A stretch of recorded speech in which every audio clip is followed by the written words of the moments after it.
All right, so I think we'll start the evening's program today. So, very warm welcome to all of you. Sir Pattani Open Window Charitable Trust વતી હું તમારા બધાનું આજના આર્કાઇવ્સના પહેલા online પ્રોગ્રામમાં આવકાર કરું છું. We are thrilled to see the response we've received for our very first event. It's an absolute pleasure meeting you all from different parts of the world, connecting this evening with us. As I start, I would first like to give a briefly introduce myself.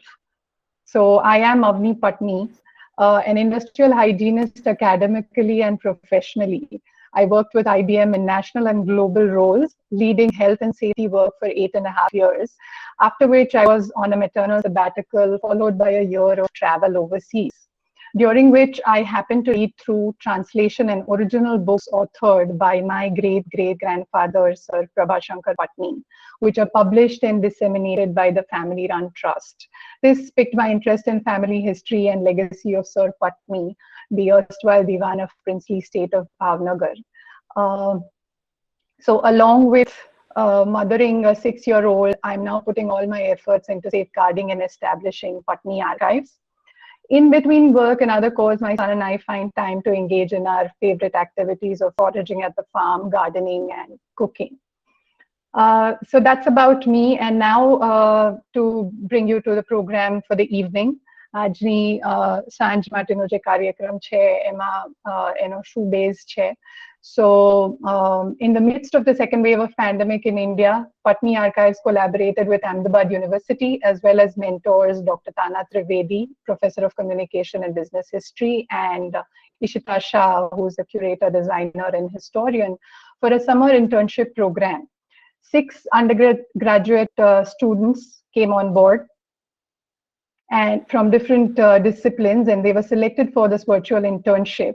And the 2.5-month long engagement has resulted in primarily 2 kinds of themes: research and creative interpretation, and history and technology.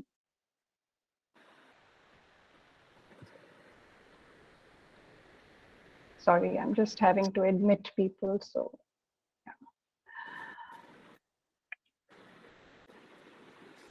So coming back to the program, the first group of interns were given access to the digital copies of 19 handpicked letters from Sir Pattani's correspondences, images of artworks and art objects from the collection, and a detailed report on ports addressed to Diwan Anantrai Pattani. Interns were allowed to make their own informed choice about the items they wanted to engage with and explore writing about. On the other hand, the second group of interns were introduced to the larger systems of archiving and dissemination, ranging from looking at database applications for Sir Pattani's library collection or secondary research material, to developing data visualization and creative tools for engagement with historical information. The interns have worked across a variety of web-based platforms. Over the next 3.5 hours, you will hear from these students about their learning experience at Pattani Archives and also engage in a dialogue about archives, research, and learning.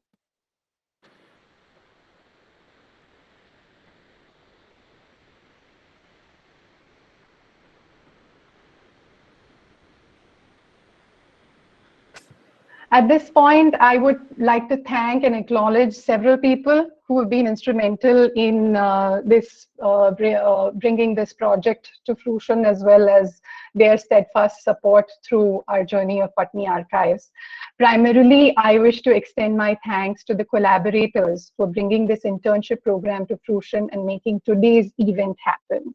Ahmedabad University at the institutional level for collaborating with us early on in our journey. Dr. Tana Trivedi, Professor of Communications and Business History, who's been involved from inception stages in our journey. Her perseverance to engage students for exposure to an archive in making was instrumental in initiating this summer internship program. And she has mentored the students through the program. And then is Ishita Shah, curator, designer, and historian, for conceptualization of this program and her continued guidance to students in building their inquiries and exploring creative platforms, as well as helping us curate this event. Next are all the 6 interns. Thanks to all of them for showing keen interest in working with our archives and enthusiastically making interconnections of archival objects with history and ideating creative possibilities. We were not able to offer them physical exposure to the archives. However, this did not prevent any of them from creative interpretations and visualizations in presenting their work. They brought to the table new ideas, thoughts, and questions, at times pushing me out of my comfort zone, but it has been an immense learning experience for us, and of engaging with the public, which this has been at a smaller scale and experience of learning how we would engage with the public. I would also extend my thanks to all the panelists from diverse backgrounds who readily accepted our invitations to join us for our conversations this evening, and will be adding value to the presentation of the interns and our archival pursuit. Thanks to all of the audience for joining us on our endeavor to preserve the historical collections and regional narratives. And we look forward to your involvement as we move forward in our endeavor of setting up a regional archives in the future. Lastly, I'm grateful to the Pattani family, the larger family across the globe, for their support and participation in this project. And now, to set the context for all of you, for our viewers and listeners, I will go on to present about our journey. And to start with, give you a brief of about Sir Pattani and about Pattani family. Please give me a second. I have to admit a few more people. Yes.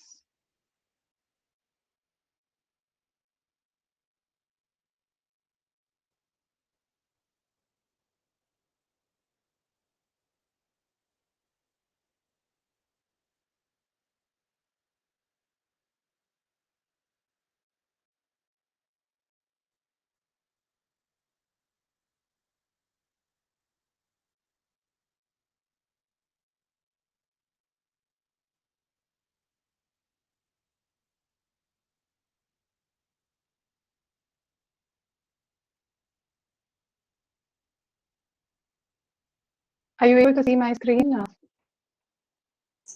Yes, Abu.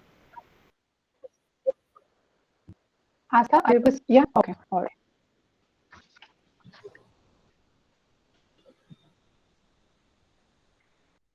So Sir Prabhashankar Pattani played an instrumental role in shaping the social and political ethos of the princely state of Bhavnagar during the late 19th and early 20th century. He served as Diwan and in different roles as an advisor to the princely states of India, member of Governor Council, and Secretary of State of India in England, as well as his appointment to the India Council and League of Nations. He was also closely associated with Mahatma Gandhi in his quest for the Indian independence. And here is a picture of him before the session at the Second Roundtable Conference in 1931. Sir Pattani finds an important place in the history of economic reforms of pre-independent India. He is remembered for his debt redemption scheme for farmers, which is one of the foremost schemes for economic upliftment of farmers in pre-independent India. And he also pioneered the establishment of Gram Panchayats. Historian Ross Bassett, in his book, The Technological Indian, has documented Sir Pattani's role in providing scholarships for Indian students to study at the Massachusetts Institute of Technology in the US. Between 1930 and 1940, 32 Indians were awarded degrees by MIT, and 15 of these degrees went to people from Gujarat, most from Bhavnagar. Several other reforms, such as pioneering Gram Panchayats, promoting banking system, facilitating active trade and commerce through Bhavnagar port, places Sir Pattani amongst the outstanding administrators of the princely states of India. And then to talk about Ramaba, who's also known as Lady Pattani, who was a steadfast support to Sir Pattani, an astute manager, and also looked after the well-being of the larger community. And we hope that through this archiving project, there will be ample more stories to tell about her that we can also publish. This is a snapshot of the family tree of Sir Prabhashankar Pattani, his sons Anantrai Pattani, Batukrai Pattani, and both the daughter-in-laws. We move on to Anantrai Pattani, who was the next Diwan of Bhavnagar to Maharaja Krishna Kumar Siji, and his wife Yashomati Pattani, who actually initiated several community upliftment and women empowerment measures in Bhavnagar in her times. And then the younger son, Batukrai Pattani, who also was a celebrated administrator and extended support to other states like Porbandar and Limri. And his wife, Savita Pattani, again, an astute homemaker, but also looking after the larger community and with their respective attributes. Now at this stage, I'd like to share a short video clip where grandson of Anantrai Pattani, who's Kumar Kaka for me and Kumar Pattani for everyone, recollects a story about telegraph communication and how communications happened back then while traveling on the train. At different stations, telegraphs were exchanged between Sir Pattani and Viceroy. One story I know about P.D. Pattani, where he was discussing with Gandhi and discussing with the Viceroy at the same time about him going on a roundtable conference where Gandhi didn't want to go. He was trying to convince him he should go. And communication happened between him traveling on a train from Kolkata to Ahmedabad. And all communication was done by telegraph. And it'd be interesting that he would write the telegraph, give it to the station, while the train will stop at the station, so give the telegraph in, and wait for the next station, the telegraph to come back from the Viceroy with instructions. He would then send another telegraph at the station to somebody else, and this would go on. The train would take 2 days to go there, and there'd be telegraphs going between the train stations and different places in India.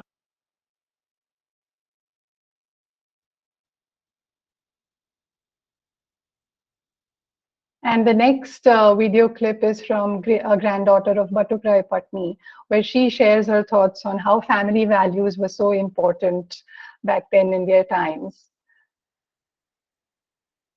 and how they were inculcated by their parents and grandparents. સારીમા ને દાદાજી જેવા વડીલોએ અમને ખૂબ પ્રેમથી હળીમળીને કેમ રહેવાનું શીખ્યું છે ને સારીમા અને દાદાએ જે બધા કુટુંબના બાળકોને સાથે ઉછેર્યા કોઈના ભેદભાવ વગર એ જ ભાવના હજી અમારામાં રહે છે. સારીમા અને દાદા એ પછી બાપુજી અને ભાભી આ બધામાં વારસાગત આ જ ઉતરતું આવ્યું છે કે બધા જ બાળકો આપણા પોતાના છે અને બધા જ વડીલો આપણા પોતાના છે. આ બધું જે તું ભેગું કરી રહી છો એમાં આ સંસ્કાર સૌથી વધારે આપણને યાદગાર રાખવા જેવા. સારીમા ને દાદાજી જેવા વડીલોએ અમને ખૂબ પ્રેમથી હળીમળીને કેમ રહેવાનું શીખ્યું છે ને સારીમા. Sorry for that replay. So this is what the grandchildren of Anantrai Pattani and Batukrai Pattani had to share with us while recollecting memories. Now, fast forwarding a few years and coming to 1993, when Shashikant Pattani established Sir Prabhashankar Pattani Open Window Charitable Trust. The name of the trust is borrowed from the well-known poetry penned by Sir Prabhashankar Pattani himself, उघाड़ी राख जो बारी. दुखी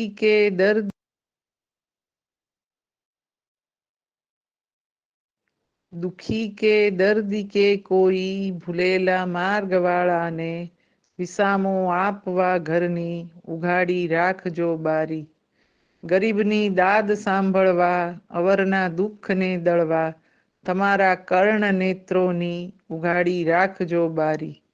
પ્રણયનો વાયરો વાવા કુછંદી દુષ્ટ વાજાવા તમારા શુદ્ધ હૃદયોની ઉઘાડી રાખજો બારી. અતિ ઉજાસ કરનારા તિમિરનો નાશ કરનારા કિરણને આવવા સારું ઉઘાડી રાખજો બારી. થયેલા દુષ્ટ કર્મોના છૂટા જંજીરથી થાવા જરા સત્કર્મની નાની ઉઘાડી રાખજો બારી.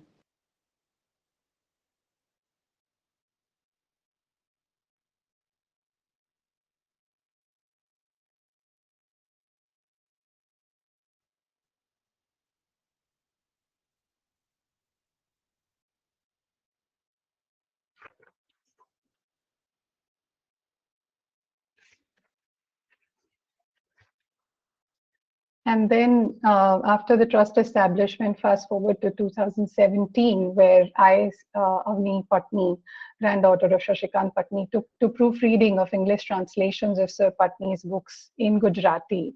And I strongly felt that the books, the values, the ethics that were exuded from these books had to be disseminated to a larger population and had to go to the current generations.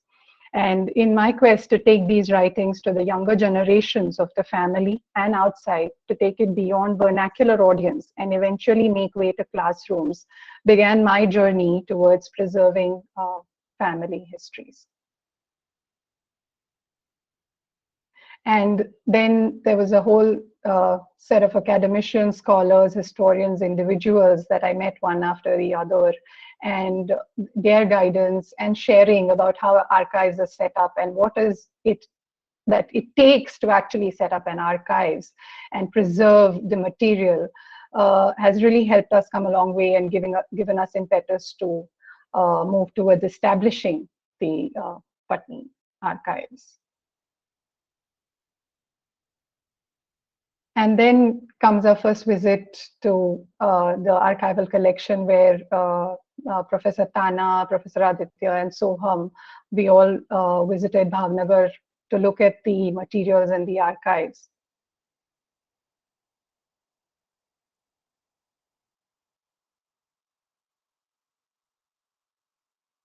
And this were the initial papers that we came across, where it ranged from greetings to different congratulatory notes, several letters, correspondences. And when we first opened them, they were all piled up in bundles, and we had to be extremely careful while opening them, sorting them, going through them.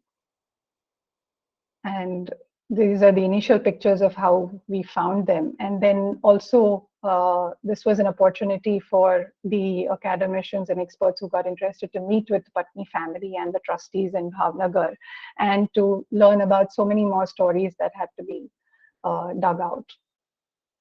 And then in January 2020 is when we did the first pilot exercise, and we looked through the different objects where Tana and Aditya and Soham brought in their own insights to how should we chart a way forward for preserving these collections. In September 2020, Tana and I enrolled for Constructing Personal Archives program, which was hosted by Curating for Culture. And that got us more engaged with the material, whether it was sifting through the papers and separating the fragile material, capturing the different objects of the archival collection. And there were different findings every time I went back to the archives, and it just helped me unravel so many links to history every time I went back to the collection.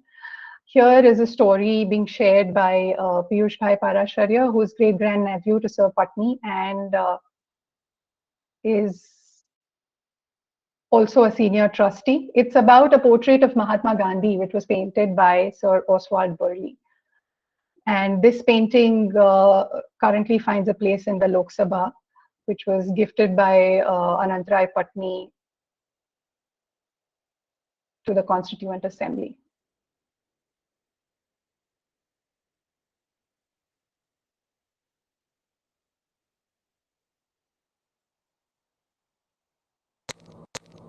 હા 16 September થી 22 સપ્ટેમ્બરનો સમય છે. એ પછી દાદાને મનમાં એમ હતું કે જે આખા સ્વતંત્રતાની હિલચાલમાં સૌથી મુખ્ય માણસ અમારે છે ગાંધીજી. એના થકી સ્વતંત્રતા પ્રાપ્ત થવાની છે એણે ગાંધીજીને કીધું કે તમે ઘણા બધા કામ અમને ચીંધો છો જે અમને નથી ગમતા છતાં પણ અમે કરીએ છીએ એમ અમે તમને કહીએ તમને ન ગમે એવું એક કામ મારે તમને કહેવાનું છે કે મારે તમારો એક પોર્ટ્રેટ મારા અંગત કલેક્શન માટે જોઈએ છે એટલે આ ઉભારો તો આ એક કામ થઈ શકે એટલે ગાંધીજી જે ફોટો પડાવવા માટે પણ ન ઉભા રહેતા એ આ પેઇન્ટિંગ માટે સિટિંગ આપે છે રોજ 2 કલાકના કંઈક 4 સિટિંગ એવી રીતે આપેલા 4 દિવસ એ આ પેઇન્ટિંગ છે.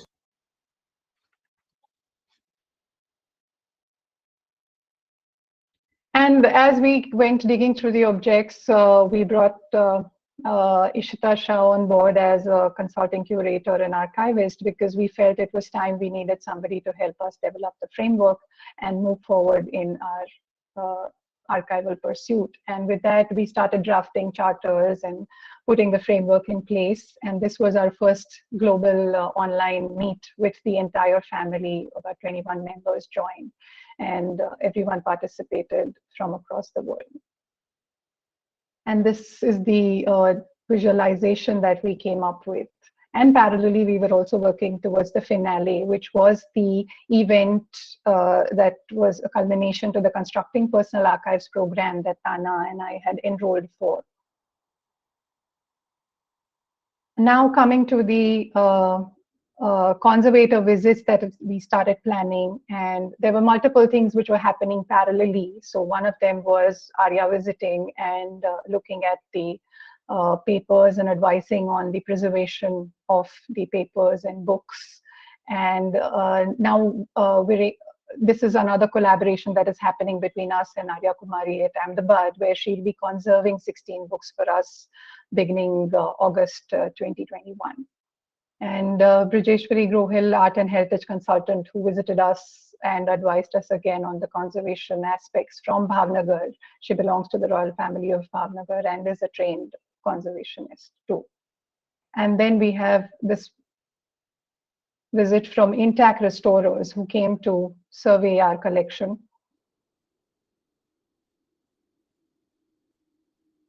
ये वाला पन्ना ये कुछ दिन तक इसको नहीं ठीक कराया गया तो क्या होगा जहाँ जहाँ पेपर तो बचे रहेगा लेकिन जहाँ की राइटिंग है उतना गायब हो जाएगा। ये देखिएगा पीछे से भी देखिए इस पे जो स्याही इस्तेमाल की गई है उसकी वजह से खराब हो जाएगा। वही चीज सेम स्याही इसमें भी है लेकिन ये एसिडिक के टच में आया और इस पे ये ऊपर है इस पे एनवायरनमेंट का अधिक प्रभाव पड़ा तो इस पे जल्दी रिएक्शन हो रहा है इसका। And every time we went with the conservators or we had a new visit, there were different objects coming up from the collection that I was coming across. And you see pictures of them in front of you. We also parallelly initiated renovation of a lot of our furniture to set up the archives office space. And this is the existing Samadhi, Sir Prabhashankar Pattani Dadani Samadhi, where we are now planning to renovate and start the office operations soon. Another opportunity where I had to present about Pattani Archives amongst a dozen other archives in India. And then July 2021 is when we had new team members at the archives. And they're busy packing and sorting and listing the materials, helping us do the initial recording and cataloging of the objects.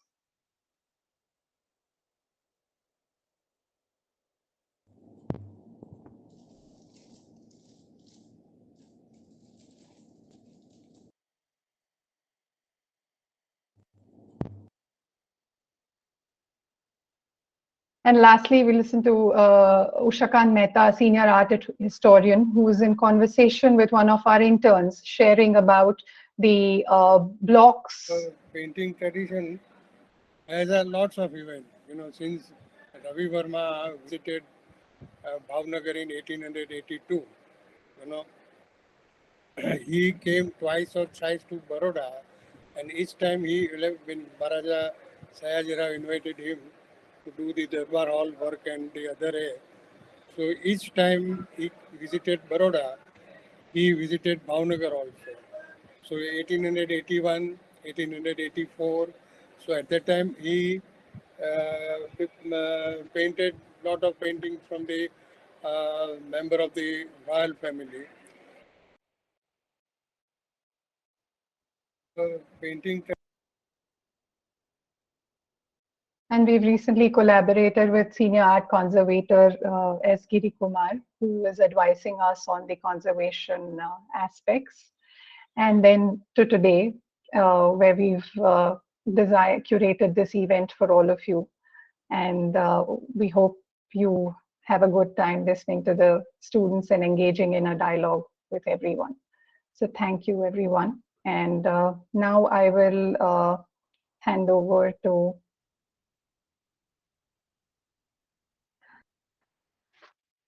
our speakers of session 1.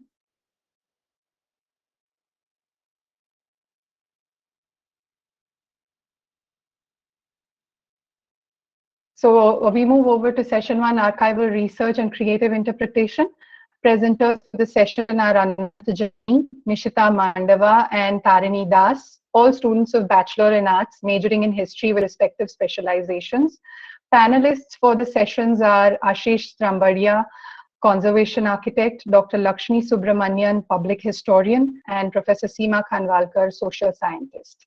Each presenter will take up to 15 minutes, and then for the next half an hour, we delve into a discussion emerging from the presentations. With this, I would request Anant to present, and I will stop presenting.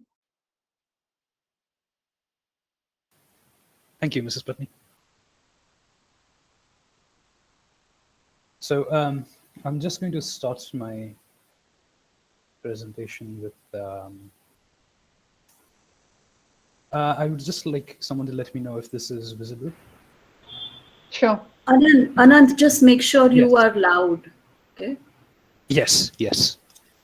I'd like to know if this is visible and audible. Hello, I'm Anant Jani, and I'm a second year student at the School of Arts and Science at Ahmedabad University. I'm pursuing my bachelor's in PHL, which is Philosophy, History and Languages. And I want to share with you how I approached my work at the Pattani Archives, the nature of my work and what I worked on, and some of the ideas that I had. So I primarily worked on Sir Pattani's correspondence, and I'll explain in a moment what this correspondence entailed and the nature of this correspondence. But before that, I thought I should begin with some of the ideas that I approached the internship with, some of the ideas of history and archives that I had earlier on. And I think key amongst these is this idea that the history and the past are not the same thing. The history is not an ontologically present entity that just exists out there. It is not something that has a single interpretation. History is a narrative that we construct in the present from the past. And the way we access the past, of course, is through material remains, just through actions, through events, through objects. And these are what form archives. But most fundamentally, all these objects have multiple interpretations to them, which is why we have multiple histories, or at least multiple narratives, the way I like to think of it. This has always led to, for me, two interesting questions. And I think at some level, historians, scholars, but even lay people who are just new to archives, I think everyone asks this question at some point, consciously or unconsciously, when they're looking at an object inside an archive. The first might be a question of the sort of, why was it made? Why does it exist? Where did it come from? What context does it belong to? And the question of context is always paramount. One finds that everywhere. This question of why something was made, what was the reason for it, what was its purpose, I think is a very powerful question and can tell us a lot about the object. And I think it can also help us answer the second question, which I think is less consciously asked, which is why did this object survive? Given that so much of the archival material, especially in a place like India, is often lost to time or often not preserved, preservation is always an issue. what can we learn of an object from the fact that it has survived into the present from the past? That is, of course, a context of itself. And it is these two questions themselves that I think have informed some of my approach of my project at Pattani Archives. As I mentioned before, I worked on the correspondence. Why did I work on correspondence? I find correspondence very interesting because it tells us something about the people who write. You don't often get to read other people's letters, especially not letters of someone like Sir Pattani. And given that there are sort of two sides to Sir Pattani, the nature of Sir Pattani, who's writing fiction, who's writing books, who's writing other stories, and the administrator, the English-speaking administrator, who's Sir Pattani, I see them as two people inside one person. And I think it is interesting that correspondence can give us a glance or give us a glimpse into this English-speaking and Sir Pattani. And the correspondence that I chose, they deal with they sort of range from 1915 to 1930s, mostly from 1925. And these are a collection of personal and official letters to and from Sir Pattani. And they deal with a number of topics. And I'll show you a couple of examples of what these letters are like. So this is a letter in Gujarati from apparently a friend of a relation. I'm not quite sure if it's a friend or a relative of Sir Pattani, who's writing from Pattani in France. And it is dated to 20th April 1925. I'll just quickly scroll through some of these exhibits so people can get a sense of what these look like. This is another handwritten letter from Reverend J.S. Bryars, who's an Englishman who studied at Cambridge. This is what my research led me to. There's not much information I could find on Reverend Bryars himself, but there's a series of letters that between him and Sir Prabhashankar that deal with the education of quote-unquote young Maharaja, which I take to mean the prince at the time, who's the Prince Krishna Kumar Singh Ji. This is also dated from 1925. And this is perhaps one of the most fascinating telegrams that I've come across. This is a telegram from the Saurashtra Film Company, which is founded by a relation of Sir Pattani himself. And it is asking for patronage from Krishna Kumar Singh Ji, whom we just mentioned. And this is also coincidentally dated 1925.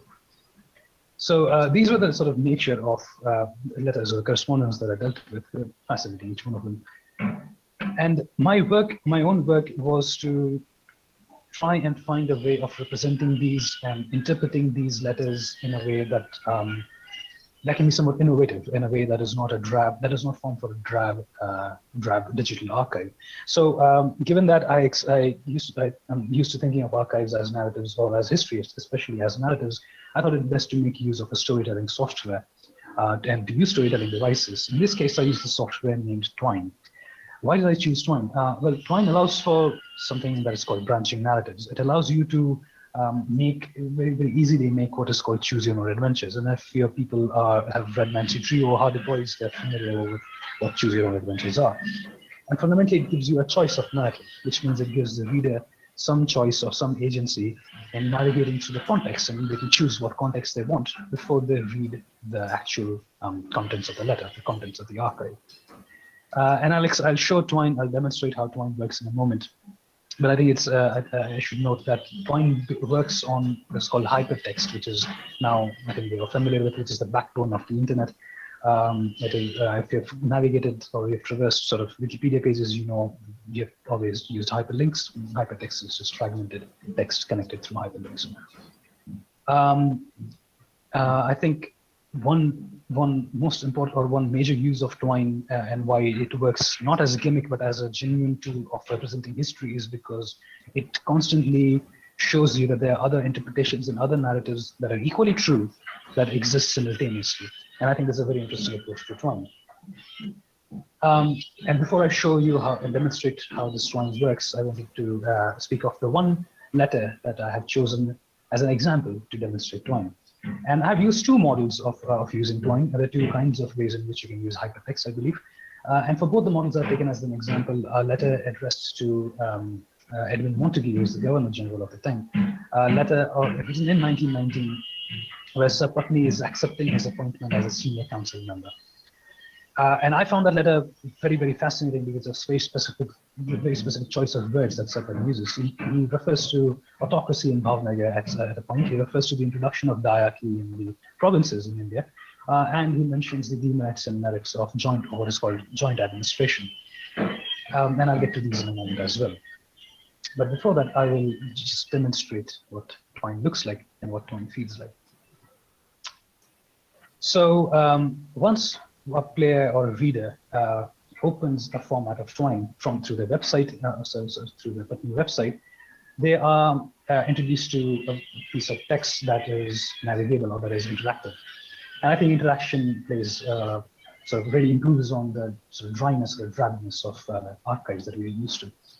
So, for example, this gives you a little introduction to what the exhibit itself is and what the Twine exhibit is going to be for this case, and gives you some choice. So, for example, you could either access the interactive version of the letter, and then you're allowed to read a sort of digital typewritten and the typewritten version of the letter, which sort of interactive, where you can sort of click on specific nodes or links, which sort of take you to specific pages that deal with whatever the link is talking about. Sort of like a very condensed, very hyper-focused Wikipedia page, almost in a sense. But it has the idea was to have repositories of discrete information that might have nothing to do with each other. But when read together, when sort of juxtaposed together and when read together, they form a narrative before you read the letter. So, for example, here you have a choice to either approach the letter through the history of Bhavnagar's administration or approach the letter through the history of princely states, or the context of princely states. And depending on where you click, you sort of get an excerpt on sort of a brief introduction to the history of princely states. And you might start reading strange things like the Assembly of Princes or the Princes Conference, and you might be wondering what this has to do with the letter that Sir Pattani has written. But the minute you sort of navigate through, almost like a toy, you don't know what the link is going to, where you're going to end up through the link. It's like playing with yourself, sort of playing with the text and sort of being curious and just exploring through curiosity. Oh, where does this link take me? And using these very specific juxtapositions, you suddenly realize, oh, so that is why I read a node on princely states. So that is why I read a node on the history of Bhavnagar. Once you read the letter, all of that is clarified. And I think this kind of juxtaposition or this kind of sort of use of hypertext to form repositories of information that don't seem connected, but you make the connection yourself. I think it's a very powerful way of retaining information, certainly, but also of navigating archives and navigating history. I think this is also something that that researchers find when they interact with or when they come across two pieces of information that might have nothing to do with their core research, but they find that connection by themselves. This is the sort of behind the scenes of the Twine build that I just showed right now, where you can sort of see these like post-it notes, which are just nodes that have pockets of information, and they sort of connect with each other and sort of network like a spider web with each other. All of them finally leading to this letter of 14th October 1919. So I think this is one way in which one can use hypertext, one way in which you can sort of use Twine, sort of to get the readers to read their own narrative and form their own narrative, essentially. And I think a more interesting use of Twine perhaps can be a more traditional use of the storytelling device. And I think this is introducing the element of fiction. And I think it's at first glance, fiction and history don't seem to me sort of mix well, especially given the current scenario of current sort of political and historical scenarios of introducing myths and fictions into history. But I think when well done, history can really bring us close to, fiction can really bring us close to history and to sort of invigorating archives and the use of archives. So in this case, in this next example, the model of Twine that I try to demonstrate is where I introduce a first-person narrative from the point of view of Sir Pattani's fictional secretary, who is reminiscing on the events of 1919. But this fictional secretary is reminiscing on the events of 1919 from the vantage of several years after the period of the actual correspondence. And I think this is interesting because it gives room for this fictional narrator to link sort of the future impact of the letters as well as recounting the historical context, besides providing a fictive reason for why these letters exist in the first place. So very quickly, I just want to demonstrate what such a story might look like. So again, you have a very traditional kind of first-person story where you can say, I looked at my typewriter, upon striking Remington, and you can say, I ran my fingers through the keys, So using this fiction, I can sort of bring to mind the images of what a typewriter that was used to type out these letters might look like. I can sort of construct things like smells or smells or tastes, even for that matter, and construct imageries that we might not be familiar with associating ourselves when we look at digital archives in particular. Details such as, was there really a Remington a typewriter used? Was it really from striking? Where did it come to Bhavnagar from? Did Sir Pattani really have a secretary who typed all of this out for him? And these questions that people start asking, given that they know that there's some of this is fiction, I think it's very important because we might never get to ask these questions otherwise. And this provides a good opportunity for us to do that. And this works as a traditional choose your own story. You can sort of choose as the reader of the story. You can choose to either look at, say, my attention was drawn to a folder of letters, or choose something else. In this particular case, I should also mention that this first-person narrative is written in the sense of a secretary writing a letter to his brother. I thought it'd be interesting to introduce the conceit of a letter when I'm speaking of correspondence itself, a sort of a metafiction kind of a narrative. This is an example from the same story, fictive story. We can say, I held the musty smelling letter in my hand. I lingered on the words copy written on top, relishing nostalgia, and then I began to read it. Using fiction, what I can do is I can sort of draw attention to details in the archive that might have been missed. For example, I can use these kind of text to draw your attention to the fact that there's copy written over here, the fact that, say, this is handwritten, the fact that this must have smelled a certain way. I think that's a very powerful tool to look at archives through, especially because it becomes so much more interactive. So I think this is what sort of fiction can do. It can sort of make you, by just transporting yourself into the shoes of someone who's closer to the archival material, it makes archives more intimate and less aloof. And one additional advantage of doing this is you can write these stories in the style and the language, quite literal dialect and language of the vernacular of the time, the Gujarati of the 1930s, for which we have several references from the works of Sir Pattani himself, from Deshi Ajur, his own books, and so on. And this can become very interesting because it can serve as an archive of the language itself. For future curators who might be looking to add their work onto Pattani archives, this can serve as a nice, interesting tool. So in summary, this is what I've tried to do. I've sort of tried to show how hypertext and storytelling devices can effectively be used to present archives or represent archives, and how it can be either used as a sort of loosely connected, a sort of series of loosely connected contexts that the readers can access before they read an exhibit, which provides a reading of an exhibit, or they can follow a more conventional fictional or semi-fictional story that can add procedural details, that can make you question things that you might not otherwise have questioned. And to me, this is the promise of time. This is the promise of using hypertext. It is an effective combination of technology, storytelling, and archives. And with that, I'd like to conclude. Thank you.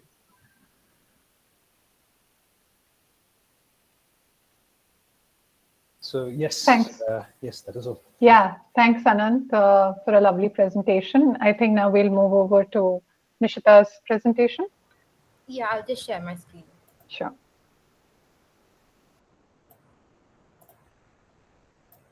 Let me know when the presentation is visible. Yeah, we can see it. Yeah, it's in Do you full want to screen. go? Okay, all right. It is in full screen, right? Yes. Okay.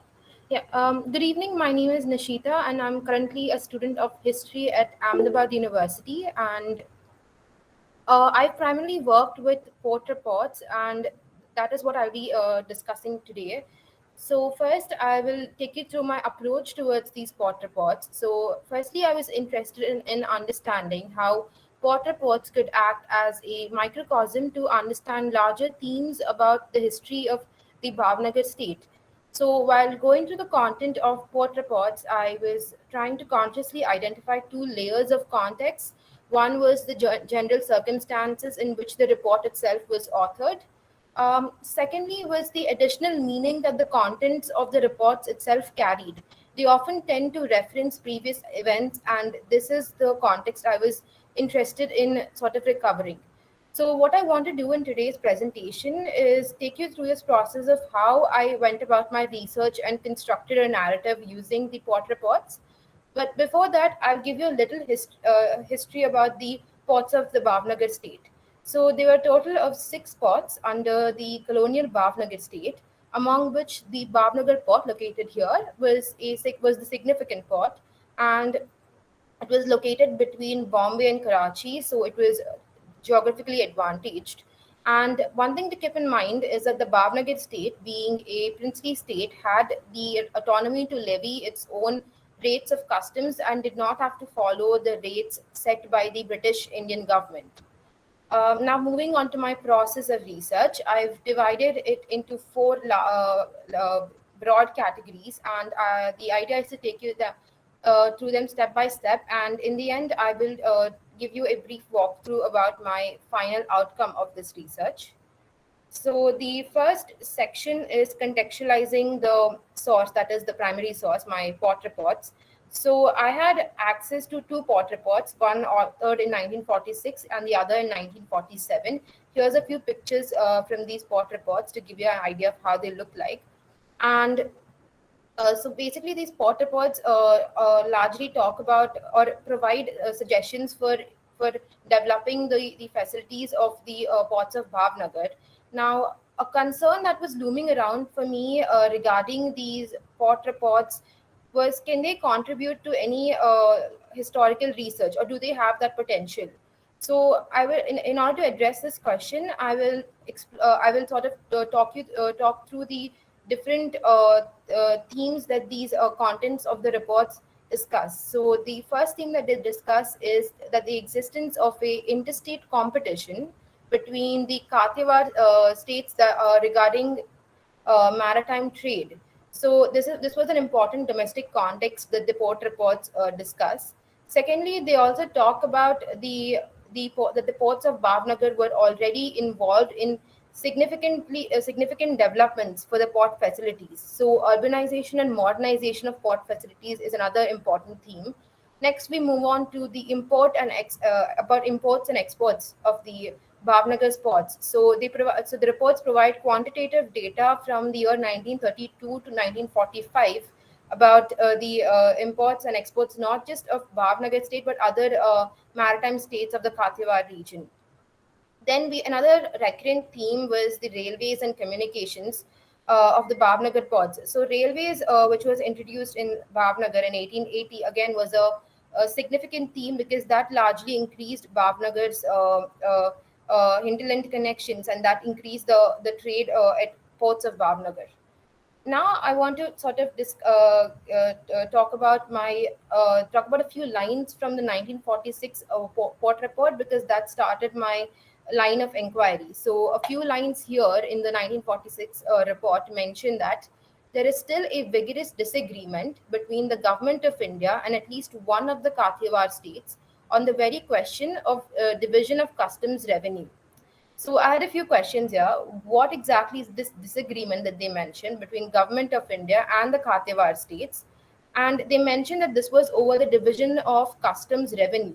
But why is government of India interfering with the customs revenues of the princely states of the Kathiawar region? Because I previously mentioned that the princely states had the autonomy to levy their um, own rates of customs.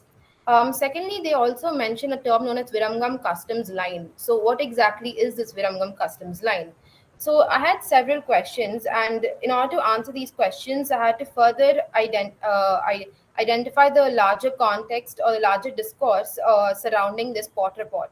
So that's when I turned to my secondary sources. So these are the categories of secondary sources I looked through, and some of the major findings from these reports were: one, there were 2 interest groups with clashing interests, the Bhavnagar state and the government of India. Secondly, government of India, I mean, these secondary sources do confirm that government of India was indeed interested in extending its control to the western princely ports. So now I could see a research question taking shape. So my research question had become: why do princely ports emerge as sites of contestations between the Bhavnagar state and the government of India? So in order to make this question further concrete, I chose the time frame from 1880 to mid 1900s to explore my research question. And along with this, I had a few subsidiary questions. So one was, what were the different motivations of these two interest groups, the Bhavnagar state and the government of India? And why was government of India interested in princely ports when it already had ports like Bombay and Karachi under it? So now, in order to answer these questions, I had to start weaving the narrative. So my entry point into the narrative was the primary source, the port report itself. So, so I went on to further contextualize the source itself, and that's when I began to trace the authors. So it was jointly authored by three people, and that is, and then I went on to look.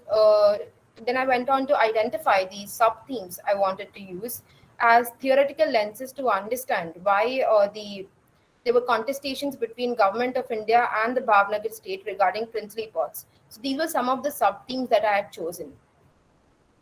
Now that I had a narrative taking shape, I could see that the data I had collected was mostly in form of text, maps, and images, and the narrative was going to be text heavy. So, secondly, I also had a linear flow of narrative, and I wanted to make sure that my end outcome did not become very academic in tone. It had to be accessible to a wider audience. So that's when I decided to choose a digital booklet as a optimum medium for expressing my narrative. So the idea of the digital booklet is that to build a narrative to answer the questions across this narrative. So now I'll take you through the final outcome of my research, that is the digital booklet itself. Yes, so this is the final outcome of my research. It shares the title with today's presentation, Constructing Inquiry Through Port Reports. It starts off with a list of contents and the curator's note. So it gives you an idea of my thought process behind this booklet. It goes on to talk about the authors. As I've said, the port report was the starting point to my narrative. So the first section will take you through the context of the authors itself. The narrative is the booklet is set in such a way that across the narrative you'll find quotes like this taken directly from the port report. The idea is that even though the booklet talks about larger themes, the audience or the readers are still connected well with the actual port report itself. So my first sub theme that I've chosen is geography. So this section will discuss the geographical aspects and how railways contributed to these conflicts between government of India and Bhavnagar state over princely ports. Then the next sub theme is sovereignty. So this section discusses how these conflicts threatened the autonomy of the Bhavnagar state. And then we move on to the last subsection, that is defense. So I like to spend a little more time on this. So while going to the secondary sources, they were mostly using geographical or economical aspects to sort of explain why conflicts were arising over princely ports between government of India and Bhavnagar state. But the primary source, my port report, actually mentioned a few lines about the strategic importance of the Bhavnagar ports. So that's why I decided to dedicate a subsection to defense itself. So a few lines from the port report here mention the strategic importance of the Bhavnagar port. Let me just read it out. It mentions, we would like to mention that during the war of 1932 to 1945, that is the Second World War, Port of Bhavnagar was selected as the principal port for handling the ordnance traffic, and a government ordnance depot was established in Bhavnagar Dock Estate. As the government has already recognized the strategic importance of this port, we wish to draw attention to this aspect because we believe that in a future emergency, the port of Bhavnagar can offer similar but enhanced services of the highest value. So from these lines, it becomes clear that the British Indian government was taking the strategic importance of Bhavnagar ports into consideration. Then the booklet will moves on to concluding remarks and finally references. So this has been the outcome of my research. Thank you.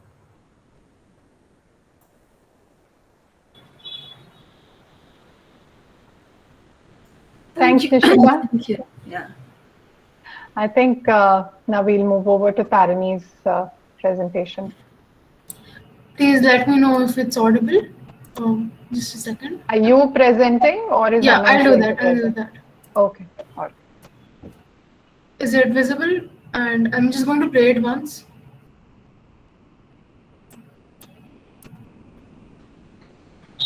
Yes, Coming up. it's visible, Tarini. History is much. Yeah.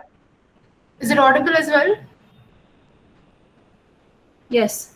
More Yes. than what meets the eye. I certainly believe that history could be taught differently from the conventional methods of being taught in the classrooms. Over the past 3 months of my summer internship at the Pattani Archives, as a part of the summer internship program from Ahmedabad University, I have explored various tools such as narrative building, storytelling, and interviews that have helped me look at historical events from a new perspective. From reading in textbooks about different letters and actually getting a chance to read correspondences and study art pieces to understand and build a narrative about them, helped me realize that history is open to different perceptions. For I, as a student of social and political sciences, looked at history from the perspective of something related to dates and events, but at the same time, I, as an art history enthusiast, was extremely eager to understand and develop a narrative about the art pieces. There was a constant question in my mind while I worked upon these art pieces. Where do the unwritten documents, such as sketches and paintings, go? The exercise of answering this question prompted me to have conversations with people in the Pattani family, a senior art historian based out of Bhavnagar, and an art history professor from Ahmedabad University. Over these conversations, my ideas got narrowed down to 3 major lines of thoughts: the narrative about the sketches, the narrative about the archivist's choice, and the narrative about the collector's choice. With around 30 different pieces made by Dutch, German, and Spanish painters, they found their way into the collections of the Pattanis. Every single piece has a box around them, which is followed by the mentions of the name of the piece, the artist, the size, the period, the medium, all in German. I spent time translating these pieces with the help of Google Translate and a dictionary. These pieces are not final, but are the preliminary ones with very rough lines used. Some people have been drawn with facial expressions, while some don't have facial expressions. A few of them also have scales drawn in them to guide the artist. The mediums used, such as chalk, ballpoint pens, whitewash pens, etc., also pose as a testament to the same. There were 3 major themes that I came across: Christianity, people's portraits, and genre paintings. Christianity for artists in the Middle Ages has been an extremely important topic. Recreating instances from the Bible and other biblical scenes, or the rebuilding of the church, were quite common scenes for artists. Stories were used to spread the religious word, but many people did not know how to read or write, and hence pieces such as these became a means of communicating the idea of Christianity to the masses. These pieces were usually commissioned by the church and hence were very expensive. But the church would not have chosen what scene they would have wanted on the piece, and hence, along with the church, this also represented the artist's faith. His idea of a particular scene from the Bible, hence leaving what he painted open to interpretation for everyone. These paintings were also used to spread a moral message, such as how important it is to be kind to people, or for that matter, how important it is to celebrate martyrs such as Jesus, who fought for their lives, who fought for the people, and even were shamed by the masses, but they never budged. Religious art became a comfort factor for people. Faith and religion were the one thing that people started turning to, and religious art posed as an important factor for people to have faith. These pieces also became a source of strength for people, such as the incident of Judith beheading Holofernes. She became a popular figure to paint in the Middle Ages and was painted by a lot of people. The scene of Judith beheading Holofernes became an important scene as it catered to the power of women in those ages. She also appeared in different manuscripts in the medieval times. Judith and Holofernes flanked the personification of humility lording over pride, with Judith looking like a warrior fighting on God's behalf. Genre paintings. These are paintings about the scenes from everyday life, representing ordinary people in a very realistic manner. These pieces, in comparison to landscapes and still life, seem to be in motion. There is a lot of hustle and bustle, and the people talking. There is a movement of a lot of thoughts in people. They focus on making the daily lives of ordinary people seem extraordinary based on the wish of the artist and the kind of characters the artist wishes to bring to life, who is in the forefront, who is in the background, and how all of them are connected to the entire scene. This art form, though, did not gain a lot of importance until the late Renaissance. These genre paintings were not expensive in comparison to the pieces commissioned by the church. These pieces could be found in the homes of the common man and seemed to have a sense of humor, such as the piece of You Don't Buy Pig in a Poke by Flemish painter Jacob Jordaens, which commented on the society. While the way the characters have been represented with very comic-like features added to the humor of the entire scene. There is a dog too barking at the man in front of the shopkeeper while he sits and complains. Made between 1593 to 1678 with watercolors, the lines and expressions are very rough. Since it would have been one of the very first sketches, the lines are continuous and seem to have scribbled on the sheet. There are only 4 figures whose expressions can be seen very clearly, hence claiming that these are the characters the Jordaens wish to focus on more and make them the center of attention. The way the entire scene has been made, it seems as if Jordan saw this happening in front of him. The background with the butcher's table, the roof, the stool, etc., it all seems to be very realistic, which became an important feature of the genre paintings. Another theme that I came across were people's portraits. They were representations of people in their daily lives, be it a shopkeeper, a child, a soldier, a house help. They were created from a particular point of view. They were also used by artists to practice their skills as well. Made with black chalk and ink by Cornelis Tufflen, the scene represents a woman sleeping on her chair. It is the representation of what the artist saw. Upon comparing this with other pieces, the only difference is that the artist paid a lot of attention to detail and sketched the piece accordingly, which can be seen by the way her clothes have shadows. Some parts have shadows, while some do not. I, as an archivist who had been working on these pieces, constantly had questions coming up. Where do these non-written pieces go, or how does one categorize them? Because till date, the only kind of archives that I was aware of were the ones in the written format, such as letters, documents, reports, and other aspects. These preliminary sketches were something new, a challenge that pushed me to look beyond my knowledge of archives and understand more about the pieces. I realized that I had been looking at the pieces from a different perspective. Over my conversations with my art history professor, Rajesh Naidu from Ahmedabad University, he made me realize that looking at art from the collector's perspective would only answer a few questions. And hence, to understand the pieces, it is important to dig deeper into the history of the artwork too. With the titles in German along with details and rough lines, it became an interesting process of translating pieces and looking up their history and their references and connecting it with the time period and art style. Christianity is an extremely important theme, and it helped communicate the idea of Christianity to larger masses and spread message of Christ. And out of those incidents, there are very few that found their way into Sir Pattani's collection, related to the lines of empowering women, Christ and his rebirth, the construction of churches, Christ's lamentation, etc.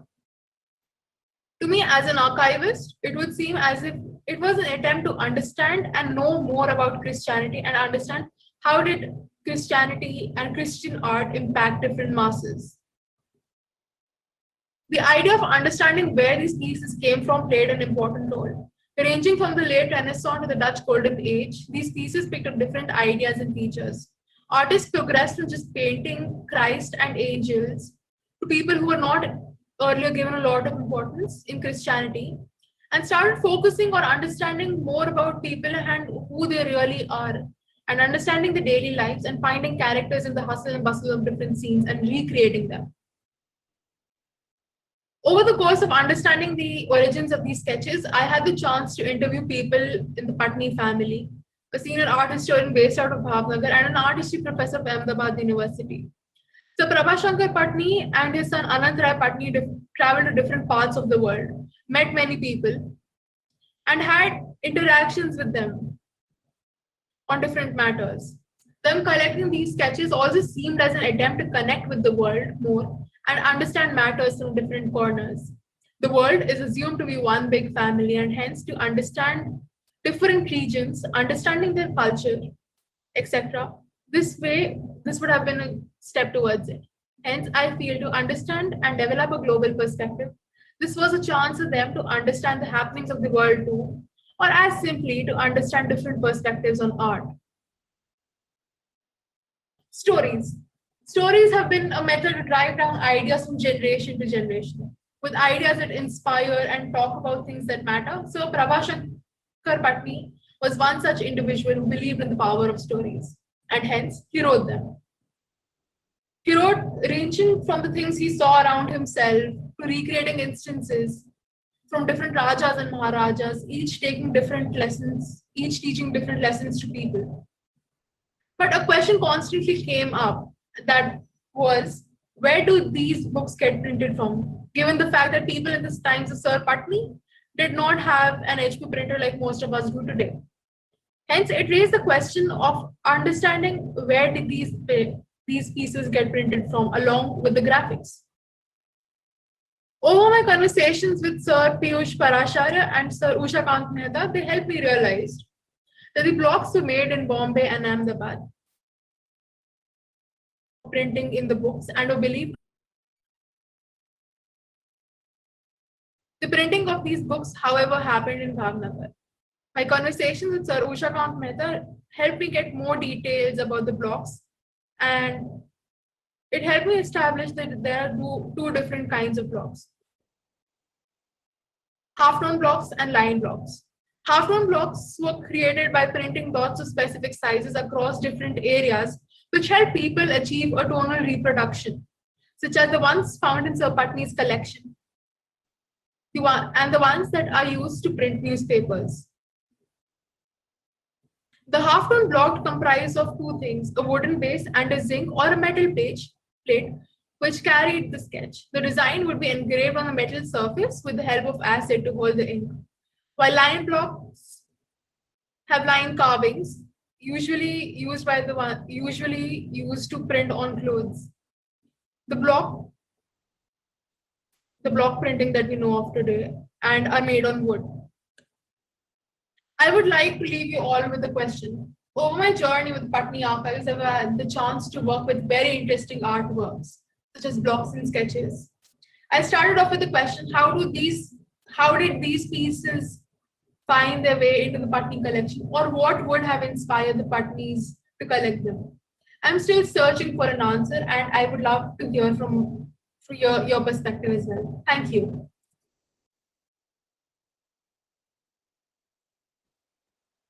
Thanks, Tarini. That was a lovely presentation, and I am sure now after the three presentations, there are comments and questions. We do have some on the Google Docs link.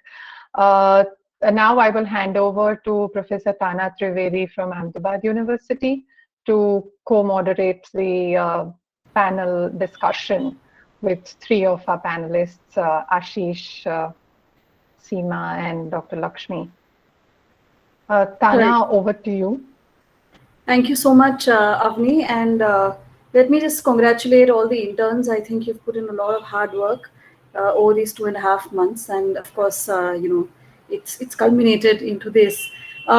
We have today with us, some very important people who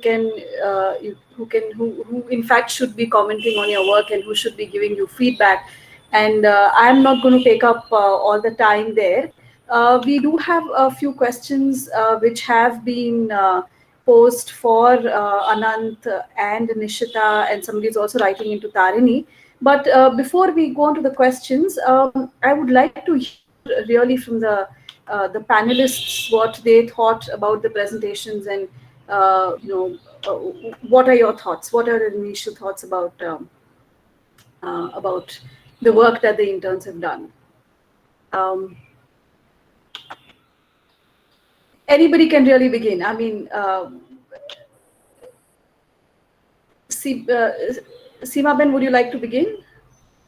Oh, sure. Thank you, Tana. I think one, I'm here more as a learner, Tana, because not as an expert or as a, because I think archiving is a fascinating field of reconstructing history and memories, and I'm so glad that the Pattani family has taken up this humongous task, and it was wonderful to see how all three researchers had different ways of looking at the material. That is my first important observation, is that there was no overlap, but each of them had very clear divisions between. So I am here more as somebody who's interested in digital humanities from a very semiotic perspective. Okay, so for me, archiving is more like re-enunciating. So it is producing something new. And what I saw today was the re-enunciation of the dusty past. I mean, not to put it as a but the dusty past is like gold, is a gold mine, right? So so you're taking recordings, you're taking footage, you're taking accounts and memories, and so I think it is like a archival productivism. So you are producing actively something which already has existed for a long time, and you are re-enunciating, you're retelling the story. So in that sense, I really appreciate the way Tarini went about the whole task of narratives, and Oh, yes, taking yeah. into account. That was wonderful. Then you had Anant, who also looked at the idea of the digital, and so all three, I think, have really done a very good good work under your guidance, Tana and Ishita. So I'm so happy to be here, because it's very rare to find such platforms and to be a part of this kind of it. So in fact, it was more my greed that made me agree to Avni's invitation. It's in these COVID times, to have put together this kind of a material is really noteworthy. Thank you so much. I mean, Thank you. you're being extremely kind, but yes, I mean, the students really have put in a lot of effort. I know for sure that Tarini was also struggling with a whole lot of, her physical problems and a lot of other things, and despite that, they came together and they worked extremely well. Exactly. So yeah, I mean, and it's the first time that we've done an internship like this. So for us also, it was a great learning experience. Right. I would like Dr. Lakshmi to please now, give us some feedback, and please tell us how you felt about the presentation. Sure. Uh, I'm not sure I'm going to keep the video on, Tana, because of bandwidth issues. So if you Sure, don't sure. mind, I'll put off my video but speak. Is that all Absolutely, right? ma'am. Absolutely Okay. fine. Yeah. First of all, let me congratulate both the Pattani Trust, the Archives, Avni, Tana, for floating an initiative like this. I think it's terrific. It's extremely important to start thinking about history, public history and archives, particularly in the conditions in which we live now. So no amount of work in this field is enough. So first of all, a hearty congratulations for all of you. I'm going to come up with some specific comments. They might be a little critical, but this is really to urge you to take your work even further, right? I want to first make the point that we need to keep a very clear distinction between what constitutes the public archive and what constitutes family archives. So the question that Anant came up with, why do certain archives survive and why do certain archives don't survive, it itself is a giveaway. You have a public archive, you have a state that invests in a public repository because it wishes to maintain its identity. So it will assemble documents of a certain kind which will make available a particular narrative. It is here that you have private archives, private collections, family archives that are so important, because they will help you interrogate the mainstream narrative. Multiple Right. that you are looking for. So first of all, I think we all need to be quite careful about understanding the distinction in various kinds of archives. That's one. Question 2, point 2, and this applies to all three of you. I think there is a very productive relationship between archives and gatekeepers, people who produce the archive, people who assemble the archive, people who compile the archive, people who have a logic in putting a certain archive together, even if it is now, and the user of the archive. The two are not similar. The stakeholders, we are both stakeholders. I'm a historian. I go to the archive not because I'm sure I'm going to get something. I get something and it tickles my imagination and I'm able to come up with a new narrative. So there is something about interpreting the archive which makes history itself a creative exercise. History is not a formula, it is a creative exercise. But like all professional disciplines, history also has protocols. So I, as a historian of history, I'm concerned about archives, I'm concerned about I'm concerned about footnotes, I'm concerned about, I won't rely necessarily on myth. So there is something that distinguishes the historian who is the user of the archive and so let's be fairly clear about these important distinctions. So that's something I wanted to tell Anant. I think it's a wonderful software device that you have used. I think it's a great idea to work with Twine, which enables you to navigate this network of documentation, but it remains a user's tool. It cannot necessarily produce a history. That history has to be written by the individual historian. I will write it. I will not write what Twine tells me. But Twine's very, very useful in enabling me to navigate a huge network of nodes. So that's something I wanted to respond to with Anand. I really liked Nishita's paper. I think it was a very important paper. It was also interesting for me to see a young graduate, undergraduate, go to the archive to look at ports when many of us who were, I'm like 40 years older than you, many of us had to read secondary literature on ports, on smart cities, on industrialization, on urbanism, and then we went to the archive. And then, of course, we were totally lost because whatever we read, did not always find its place. So I commend the fact that you were able to get to the archive, read the material, and pick up a particular set of questions. To you, I have some specific questions, which is, why were the reports written by Pattani in 46 and 47? Is there a particular reason for these 2 years? Do we have port reports for an earlier period? Do they compare with reports that are written on Karachi by non-princely states? Is there a particular formula? When it comes to writing of port reports, there are certain questions that I think you would need to consider. And this is also true of Anant. Correspondence is all very well. It's great to read other people's letters. But also remember, letters, and particularly from Gujarat, letters are also very performative. Gandhi wrote his letters to be read. You bet. There were nothing private about it. He wanted them read.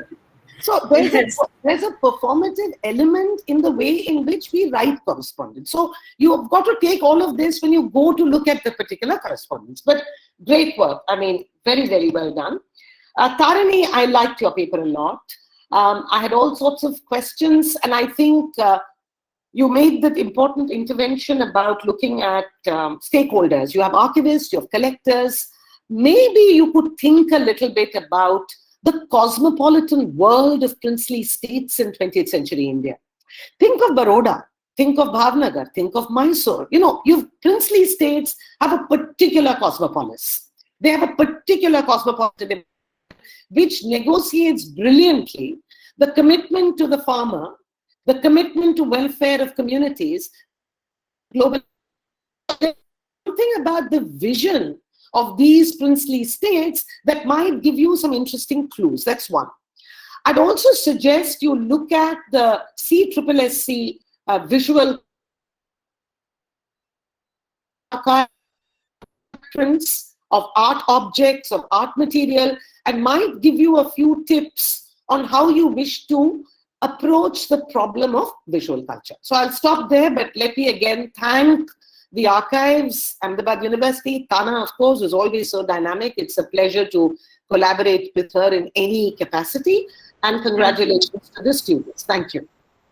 Thank you so much, ma'am. And given the kind of experience you have in also the narratives, when we use your books as textbooks in the classroom, it means a lot. You know, I mean, it also gets me thinking about how we look at archives and how I can also work with the archives to bring them to a classroom.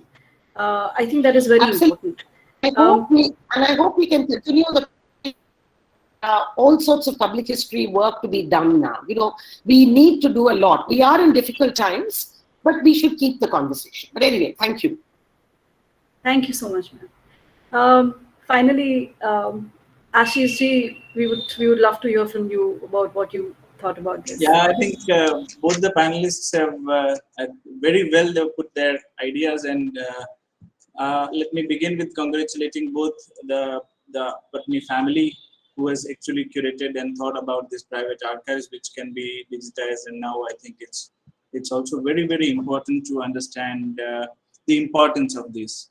Second is all the three interns who have done very good job, three different ways of looking at archives and also ways of working with them.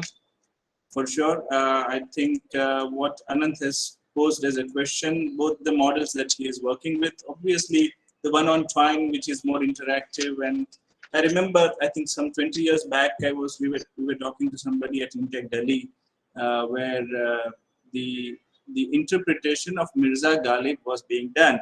There were so many versions of interpretations. So once it is digitized, then there will be different interpretations. Now the history will start to be written. You know, once you have archived, now the history will start to be written. And I think this is going to be a toolkit for those historians, or for yourself, for all you people who have started looking at the archives now. Probably it is just the beginning, because as I see this, these are going to be cross-connected. You know, so the letters that you have found, or the documents that you have seen, or the art blocks that Tarini was talking. I think all these things you will now be referring to the other contemporary works, and how this has been placed and how this can be valued. So there'll be many more aspects, like the personality of Sir Pattani and his contemporary people that he was communicating with, or working with, or getting the work done from, and the potential that these archival material that has, whether they are documents or they are communications or they are artifacts or art. Even publication. I mean, in terms of publications, also the way you made say blocks, even for the other aspects of inks that probably some of the archivist was mentioning, the material that was being used, the technology that was used for printing or cutting or putting in place. So the potential that these archives has in terms of building up a narrative, number one, it can be numbers or versions of interpretations. And number three, I think we had a great number of gurus who said heritage is nothing else but knowledge. So if there is any piece of document, whether the text which is written on it, or the way the text has been written on it, or the product itself, the paper itself, the ink itself can give you some kind of knowledge, it is heritage. And I think this is coming from the conservation architect. I know nothing about history. So this has got material importance, value itself. And the way that curation work will happen also will be guided by these values that are associated with each type of archival material that you have presented. Of course, Nishita had actually presented very well the way she looked at the content of these archive documents and how the stories of code can be rethinked or re-looked at. It was very, very important at that time. I think there was very different context, and that context will give clues about physical aspects of these codes in today. You know, what a lot of developments are happening, and sometimes there is a lot of controversies behind that. So in terms of development, in terms of physical conservation or restoration of the sites, or it can be in terms of tourism development that is being planned, there are sometimes very important clues which are being missed out. The important context in today's date is Liverpool, where the dock of a port was converted into a football ground. And UNESCO said, no, you can't do that because that is completely erasure on history of that port, which is a very important part of the city's history. So it's like these are going to be very, very important clues in terms of future decision making for heritage, and not only heritage, also for the development dialogues that has to happen. So I think the important part of this, for all the three of interns and also for the family, I would say it's just the beginning, that we have to start making these archives into some kind of knowledge building, because the process will start now after we have archived, and it initiates or leads to some kind of dialogue building. If there are dialogues, what is happening with the contemporary archives, with National Archives at Delhi or the state archives at various places in, daftar khanas, or what they call it, the state archive, the district offices. They've got contemporary documents. What are happening there, and how do we correspond these archival material to those? I think that's what I would like to say. But amazing, I think it's really amazing to see such in-depth approach to archiving. Tana, can I? Yes. Yes, absolutely. Absolutely. You must. Thank you. I mean, it was wonderful to hear Ashish and Lakshmi, and always. So I just, because I just wanted to leave behind some thoughts for all three presenters. So in my opinion, archiving is less of an observation of what was, and more of a production of what we want to do with that material. So that is an important thing. As if I had to take sort of a philosophy of some kind, and preserving and making something accessible means forever you're redefining and redoing, right? So the redefinition and redoing is something that you have to come to terms with, and it is as much a destruction as it is a preservation. So because by selecting something, we automatically lose what we have filtered out. So I mean, I don't mean destruction in a negative way, but we are leaving out something in favor of something else. And in the digital environment in particular, doing is archiving. So when you're doing something digital, which means you're already archiving it. So the digital space is a space which it's also a medium that you're using. So the medium itself, it means that you are archiving, right? And so in that sense, I completely agree with what Lakshmi talks about, the performance. And I also would like to sort of emphasize on the performances of the archives. And there is a sensory moving image archive, if you can take a look at, which explores the database through the characteristics of the visual objects, rather than searching for elements through existing labels and characteristics. So I think somewhere, Anant, when you talked about the typewriter, if I'm right, you talked about the Remington typewriter, right? So there was this, so there is this whole sense of, you're exploring the archival material through the use of the Remington typewriter. And I think that is where you are actually engaging in what is called the performance aspect, then with the other contents, so having similar or highly different characteristics. Then there's another project that comes to my mind, is the Cleveland Oral History Project, where they sort of digitally connected a lot of their, so what they did was they connected places. So if you enter Cleveland and you want to, you can't go to every place. So you sort of click on one and then you look for connections. So that's a digital archiving project. It is very fascinating. I don't know if you've heard of it, or you can take a look at it. So such transformations, what happens is it changed the way objects and archives acquire meaning, which is what Lakshmi also was talking about, not only because of their sampling, and that's also very important, So what do you sample? What do you take into account? But also because visual analysis reorients the framework of meaning, right? So the way in which you are taking into account the visual object and you're analyzing it, the framework of meaning is completely changing, making along a sensorial rather than a linguistic axis.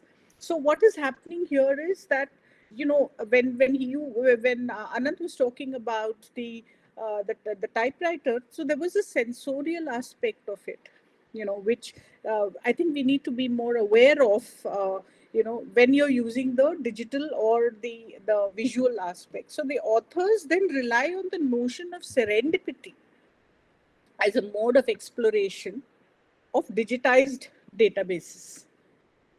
So I just thought, I'll leave behind these thoughts so that and let Tana take over. No, absolutely. I mean, this is a platform for all of us to actually learn. I mean, and all these comments are extremely valuable, and that also, brings to my mind the importance of actually the families opening up the archives, right, and making the archives accessible and realizing the significance of the archives that they're holding on to. And that, I think, has been a great initiative from the Pattani family to actually, take this initiative and to, because it opens up a whole array of questions, a whole lot of avenues to be explored. Right from just looking at the document to see how it can be preserved, to reading into it, to reading around it. There is so much that happens with the archives, and I think it is extremely important, for all of us in academics to kind of engage with it. There are a couple of questions, but for instance, Amol had a question to Nishita about the kind of commodities that were traded. There was a question to Anant also, but what we will do is we will have to maybe, we'll share the document with the interns and the panelists and the people who ask the questions, because we'll have to break, isn't it, Avni? Or do we have time? Do we have 5 minutes? I think we could wrap up by 6:10, and so that the audience questions are taken. Yeah, we have 5 more minutes, and then we can. Right. So with Ashish bhai, we wanted to know a little more about conservation practices as being, relevant to heritage and archives. I mean, you are extremely experienced in that area, and maybe you want to shed some more light on that. No, well, I'll tell you, not really in conservation of materials of the documents. I've been more trained on conservation on buildings. But as I was saying also to Avni when I was talking earlier, my knowledge is more about what these archives tell you to do the physical conservation of the buildings or the structures or the site that they are there, and the way decision making has happened. Sometimes the piece on building maintenance, which was done in terms of historical records, will give you a very important information why certain failures happen, on structures of the past. But in terms of understanding of conservation of papers and inks, probably I'm a novice. I don't have that kind of knowledge. But I think it's very important to look at the physical attributes, not only the content. That's what I meant. Right. So, so then I think what I'll go ahead and do, Avni, is just ask the question that Amol had. Maybe Nishita can quickly reply to it. Nishita, the question that Amol had for you was, what kind of commodities were traded via the ports? So you made a presentation of the ports. What did the princely states export and import, and who were the partners? What was the percentage of trade in the overall economy? Could you get any information about that through the archive, through what you were studying? Not much about the actual imports and exports itself, but the quantitative data is available on them. But but the actual commodities that were traded, you can find the information in the Bhavnagar Gazetteer. So in that they mentioned that the rice and jaggery was one of the major things that was being exported. And actually, the Kathiawar states were not in partnership with each other; they were rather mostly in conflict with each other to increase their own trade imports and exports. Right. Okay. One more question, which is for Anant. Anant, I have put the question in the chat box. If you can answer this, I'm not sure who asked the question because I don't see the name here. But maybe you can attempt to maybe answer this. Yeah. So I can. Yeah, I read the question on the doc, and I can see it again on the chat. If for whoever asked the question, if they mean by epistemologically opening up the archive via epistolary exchange, if they mean sort of the construction of knowledge, or the construction, and as we just saw that history is, and I also see history as a creative process. If by epistemologically opening up the archive, if you mean how could you use storytelling devices to open up and construct history and construct knowledge databases using something like Twine, then I think well, I think the answer is sort of in the question itself, because if Twine, I mean, the introduction of fiction is the fact of is a creative fact. Fiction is sort of the act of creation. Storytelling is an act of creation, and which is why I like to use the word narratives or historical narratives, because it sort of it comes with the sense of having used or creating something, or creating of construction of from data that you already have, data that might not necessarily, that is subject to interpretation, which has multiple interpretations, that might not ontologically exist out there as an entity, which sort of material remains often do, construction material often does, something like that. So I'm not entirely sure what that question means. What it means to epistemologically open up an archive. If you mean just through letters, then yes, as I said, sort of making these letters interactive in the sense of sort of bombarding the reading of a letter with so much context around it, a context that you yourself can navigate, so context that allows other readers to make their own narratives. I think that might be one way of sort of constructing more forms of knowledge, sort of creating knowledge, so that then the onus of creation is not so much on the gatekeeper of the archive, as someone mentioned. It is then the onus of the creation of narrative is on the reader themselves, which I find to be sort of very like an interesting tool. And maybe it's not the best, maybe it's not the most efficient, but it certainly perhaps is one way of going about it. I see there's another part of the question which says, do you see a way to move beyond the stability of the archive as holding all the answers, but also creating them largely? And yes, no, I do not see archives as holding all the answers, but I do see them as creating, if anything, they do create more questions. But certainly, and as much as narrative building is a creative process, archives are, well, I think archives, of course, do help create answers as much as they help create questions. I think, in the interest of time, I think I'll stop there. I hope that answers at least some of the question. Okay, thank you so much, Anand. And yes, actually, we are kind of running out of time. Nandini Ben has asked a question. Maybe we can take it up before we begin the next session, Avni, because Sure. she just wants to know how we selected it. So, Yes. should we just take a quick 10-minute break and then come back? Yes, yeah. I think thanks everyone for your interest in the event. And now, unfortunately, we're a little short of time. So we will begin the next session at 6:20. For those of you who joined in, kindly be patient and wait until 6:20 for the next session to start. Thank you. Thanks, Ashish and Seema and Dr. Lakshmi once again. Your insights are going to be very important for us on our way forward. Inviting me, I mean, it is absolutely, I mean, I admire your energy and your level of commitment to, it's amazing. Thank you so much. Lakshmi ma'am, thank you so much. I know you're unwell and you've still managed to come. I'm extremely No, grateful no, for it. I'm much better And today. I'll be in touch with you. I'm much better today. Okay. Okay. How are the monsoons in Goa now? Gorgeous, Completely? gorgeous. I mean, it's a lot of work in terms of gardening because you have to keep it dry, but I love it, so it's okay. Yeah. Wow. Okay. Yeah. All right, ma'am. We'll just take a See you quick soon. break and come See you back. soon. Yeah, after the break. Bye.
I just wanted to check one more time. Am I audible? Yes, Nandini, we can hear you clearly. Okay. Okay, thank you. Yes.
Avni, are you there?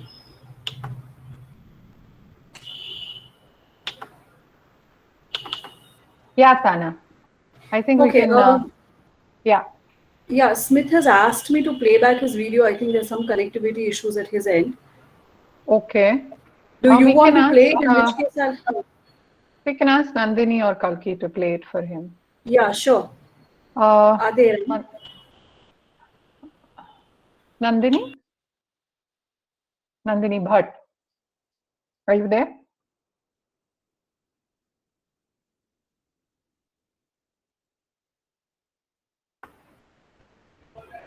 I think people are Okay, still coming up from the break. Second. Yeah, 1 second. Let me see where his presentation is.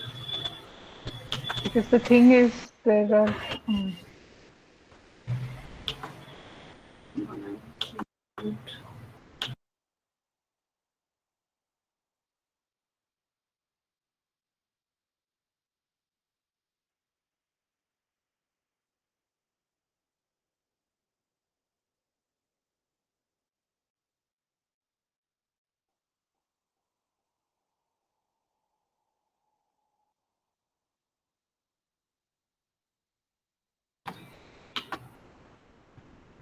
Hey, Ashwin.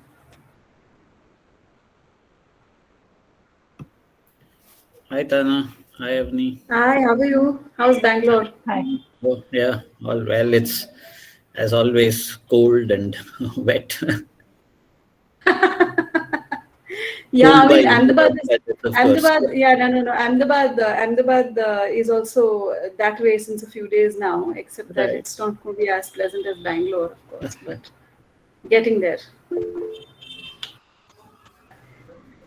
Okay, so I think now that, let me see if I can play it because otherwise we'll get delayed again. Yeah, or if you want me to play it. Tarini, Anant, can either of you play Smith's presentation? I have the link with me. I have it here with me. So if you. Okay, but then you will have to share it as a tab so that we can hear the audio. Otherwise, it will not the screen. Okay, hang on then.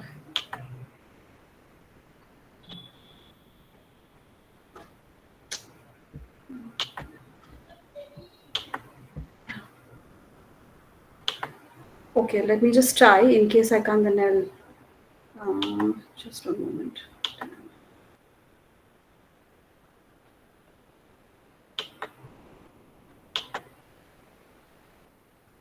Okay, is the screen visible?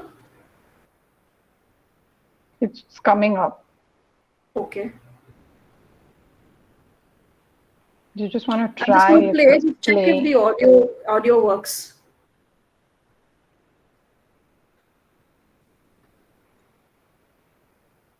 My name is Smith. Okay. And I'm studying computer science at Ahmedabad University. Yeah, can you just pause it for a bit? An integrated one interdisciplinary approach to conservation and articulation of history is the sustainable way forward. And it is precisely this thought that drew me towards just one moment. Yeah, okay. All right.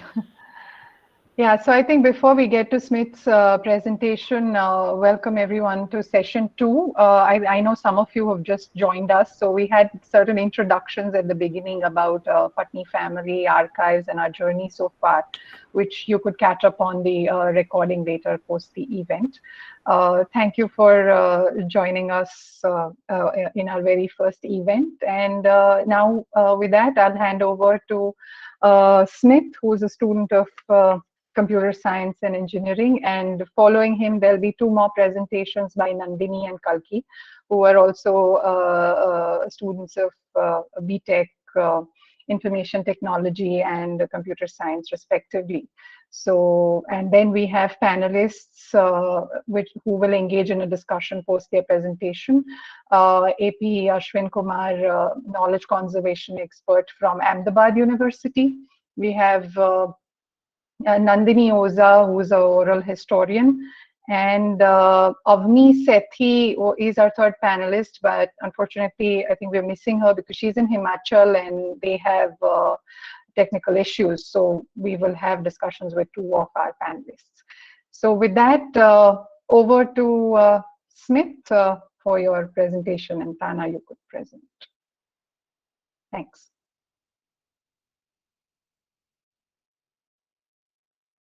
Studying computer science at Ahmedabad University.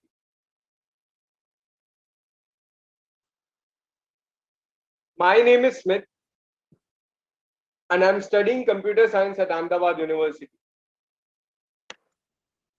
An integrated interdisciplinary approach to conservation and articulation of history is the sustainable way forward. And it is precisely this thought that drew me towards the summer internship with the Pattani Archives. Technology-based approach to history is the one that allows communities to access and participate in retelling of histories, creating autonomous frameworks that are long-lasting and democratic. Historically done with manual aids such as typing machines, multi-level archiving practices have come a long way with the technology and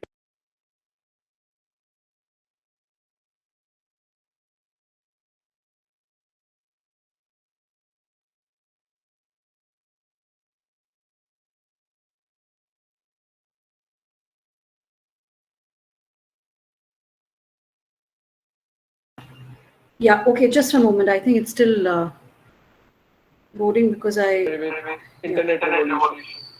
According to a contemporary Greek scholar, Spiridola Arthemov, over the course of the last 30 years, the archival profession has been challenged and inspired by the development and evolution of new technology.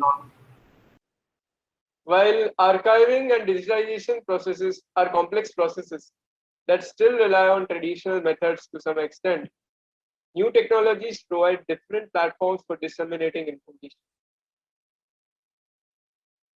During my internship, I have worked on library cataloging and rare book identification. Built data bank and collated data from multiple sources. I also built Pattani family tree and created data visualizations for research purposes. I worked with a group of interns to explore and create innovative ways in which a set of archives could be cataloged and be publicly made available through simple electronic platforms. I worked towards creating a systematic cataloging and accessibility option for library inventory of the Pattani Archives, which consists of more than 8,000 books in 9 different languages. The process involved data cleaning, creating a cross-platform application, and articulating process for rare book identification. This is cross-platform application for library catalog. It's built using AppSheet. AppSheet provides a no-code development platform for application software, which allows users to create mobile, tablet, and web applications using data sources like Google Drive, Dropbox, Office 365, and other cloud-based spreadsheet and database platforms. The AppSheet application will allow one to navigate through the inventory in a user-friendly way and provide search functionality to the catalog. We are exploring the possibilities for a wider accessibility to library inventory of Pattani Archives. This application can be utilized by anyone who wishes to access library collections, to find resources for research and exploration through various digital devices. As you can see here, it is very easy to maintain and hosted on cloud, which means it is highly available. This enhanced search allows one to filter using multiple fields such as title, author, category, language, code, etc. Here I've searched using authors, and the books are, as you can see, you can filter by category and various different criteria by using different search functions. It is one of the key milestones for digital libraries with such huge and diverse collections. This is visual representation of rare books identification process from library catalog of Pattani Archives. A special collections professional builds and maintains special collections based on collection development policies that support their institution's mission.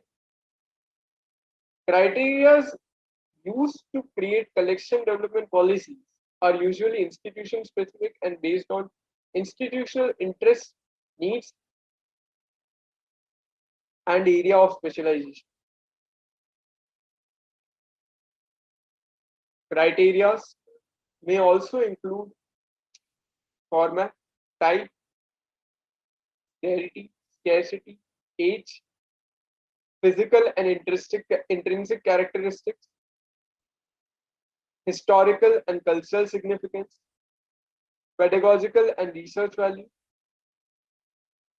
edition of the publication, and in this case of Pattani Archives, we have personalized notes by Sir Pattani as one of the criteria for identifying rare publication. Rare books identified based on the rare book identification process. Here are some of the rare books which I have identified by applying the rare book identification process to approximately 100 books in the library catalog, which consists of more than 8,000 books. For example, Deshi Rajya. Deshi Rajya was a monthly vernacular journal published by Jayantilal Moraji Mehta during 1928 to 1940 from Nadiad, Gujarat. This publication discussed questions pertaining to princely states and are filled with data or text analysis for a wide range of issues. These monthly vernaculars are rare and consistently published for 12 years during pre-independent India. These Deshi Rajyas are 80 to 90 years old and contain lots of local information, and only few of its issues have been digitized.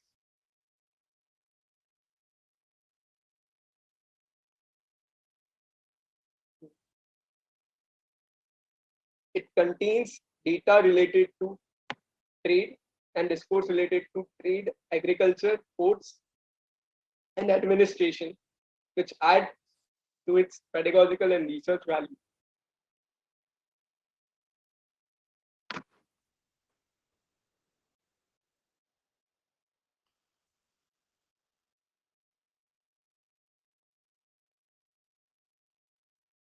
A database is a well-organized and maintained collection of data for easy consultation and use.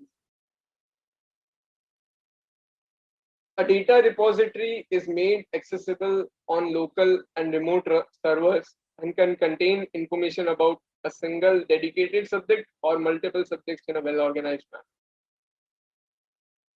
I also help build a secondary resources listing of various online resources such as administrative reports, thesis, scholarly articles, dissertations, and other documents related to Deshi Raj. This growing secondary listing is built on vast amounts of data of resources available on various archival platforms and other repositories on the internet. The researchers have added their bibliography to this list, and complex connections are being made based on the collated information. This process eliminates redundancy and facilitates easy access and centralization of resources. MyHeritage is an online genealogy platform with web, mobile, and software products and services that was first developed and popularized by Israeli company MyHeritage in 2003. Users of the platform can create family trees, upload and browse through photos, and search through over 13 billion historical records, among other features. We built the Pattani family tree up to 5 generations on MyHeritage platform. The reason behind using this platform is its privacy options, dynamic tree building features, and options to add audiovisual data. Instead of building a static tree on an image file, we chose to create a dynamic tree which can be easily edited and accessed across various devices. Data visualizations for research and archival interpretation. Data visualizations were created by collating information from the data bank and material provided by archives and other historical sources such as gazettees and administrative reports of the princely states. As the historical records become more digitized, researchers now have access to novel research approaches and forms of distribution that have never been seen before. The growing use of data and its representations in historical study, interpretation, and writing is at the heart of many of these prospects. The transformation of a historical record into a digital form has altered the quantification process, increasing its complexity far beyond past. As the amount of digital historical data expands, visualizations that aid in creation of data at vast sizes will become more important in historical analysis and interpretation. This data visualizations was created using data wrapper, and the data is sourced from through the Kathiawar post published by Gujarat Research Society. The visualization shows the sudden rise in trade of Bhavnagar ports and a gradual fall in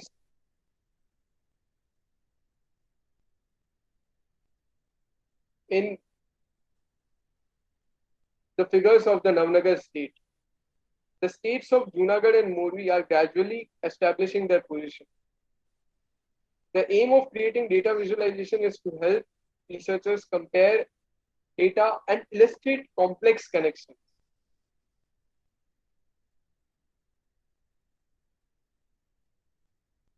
Through quantitative evidence.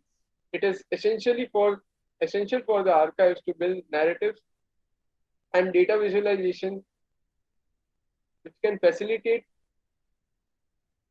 narrative building by shedding light on old questions and also suggest historical insights for new discourse. These are my references. The summer internship provided the opportunity for me to explore the relationship between history and technology through the digital medium.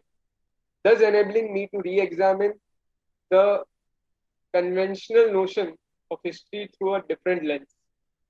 Thank you.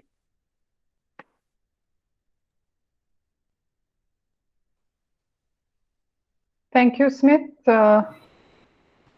I think you may just want to make a note of the questions that's come up for you, and then we can take it later. Over to Nandini. Yes, I'll share my screen. Thanks.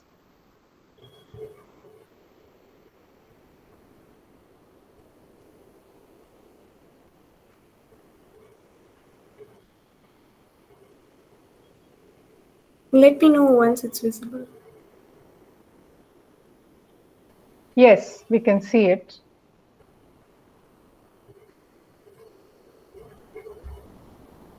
Hello, I'm Nandini, a student intern at the Pattani Archives. For the past 2.5 months, Kalki and I have worked as a team towards this Pattani Archives project. Our main area of research during this internship was digital dissemination of archival collections. We are also engineering students at Ahmedabad University, whose undergraduate research program allowed us to contribute towards this project. We have contributed to the project in mainly 2 ways. The first one is creating the Pattani Archives website, and the second one is creating social media content for the same. The website acts as a medium to preserve the family history and make the historical collections and narratives accessible for public engagement and academic discourse, while the social media acts as a platform towards its outreach. As we saw in the previous presentation, how web-based technologies have revolutionized ways of historical research by providing a renewed approach towards preserving the deteriorated documents or photographs or audiovisual media. Based on this idea, we aimed at expanding the reach of these archives through digitization. The digital collection is intended to provide an online access to the full archival collection or meaningful subsets of these archival collections, to bring these archival collections to the attention of researchers who may not have known to search there, and most importantly, to promote or to create awareness about these archival collections. Along with expanding the reach of these archives, the digital collection also enhances the quality of the faded documents or photographs which were previously inaccessible due to its fragility.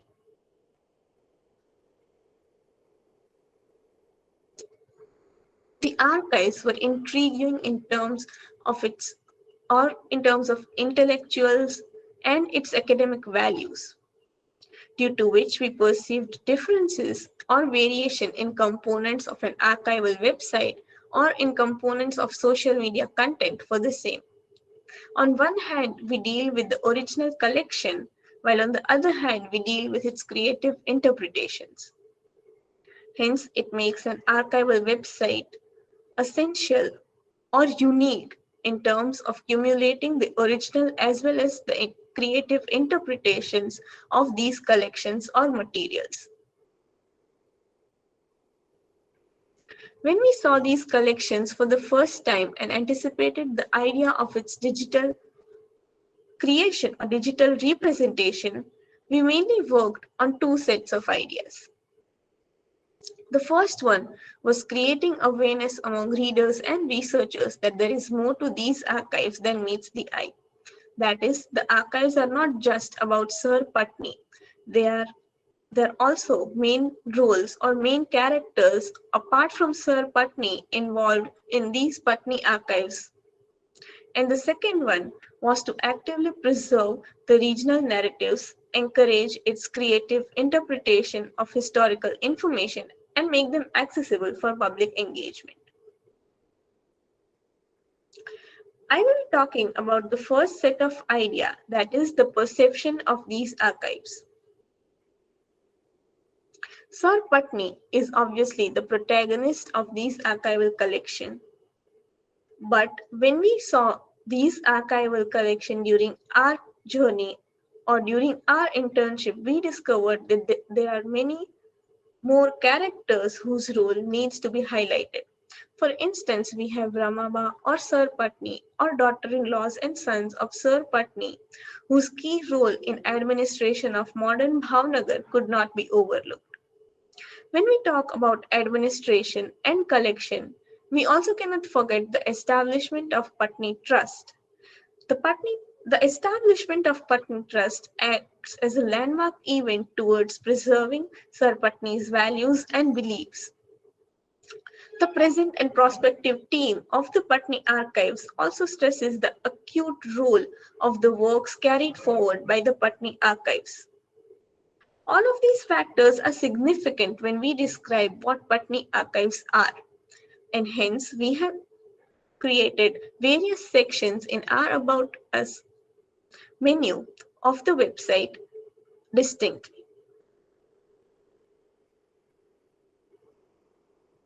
As we talk about characters, there are also materials associated with them.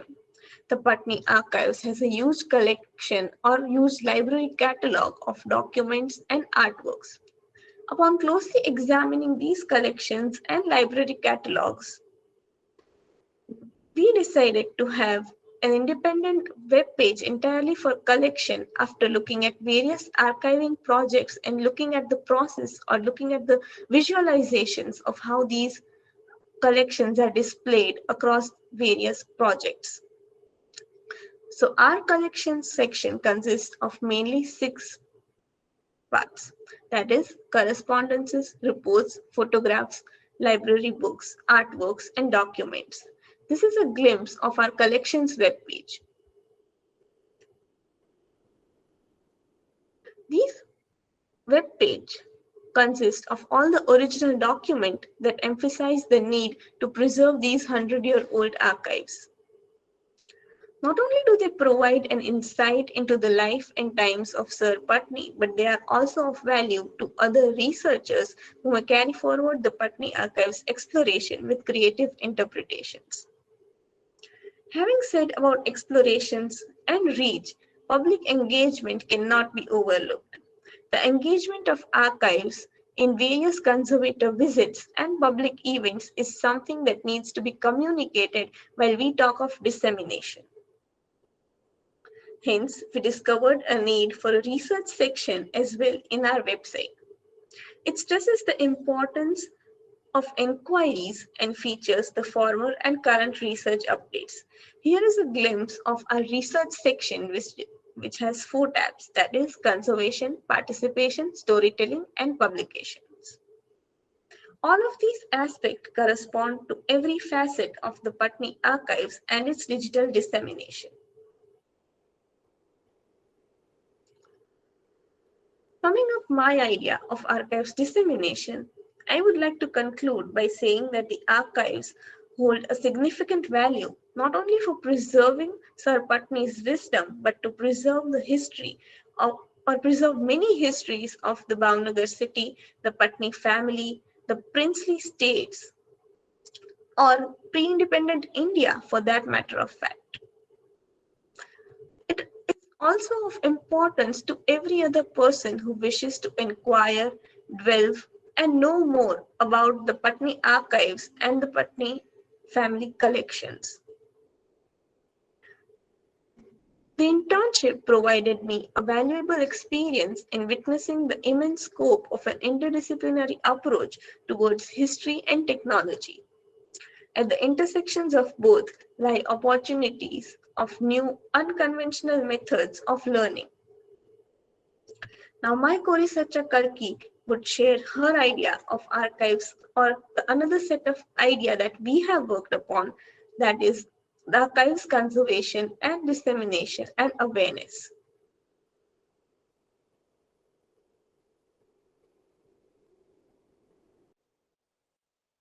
Thanks, Nandini. That was a nice view into the website and digital dissemination. Now we hand over to Kalki. Yes, ma'am. So I'm sharing my screen. Sure.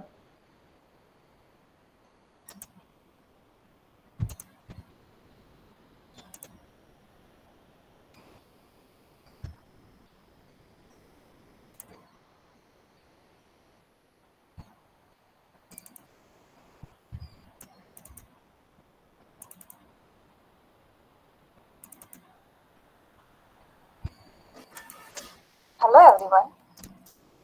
Is my voice coming from the shared device? Just play it again, Kalki. Kalki Tafsar and Internet Pattani Archives. Is it coming? Yes. Yes. Yes.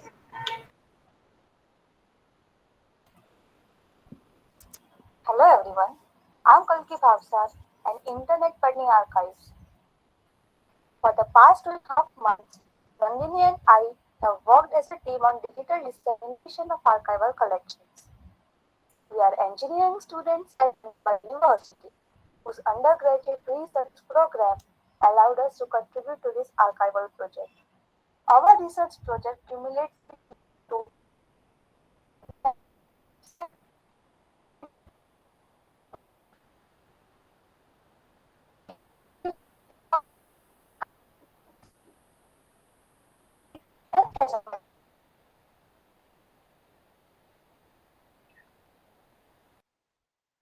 Kalki, we're not able to hear properly.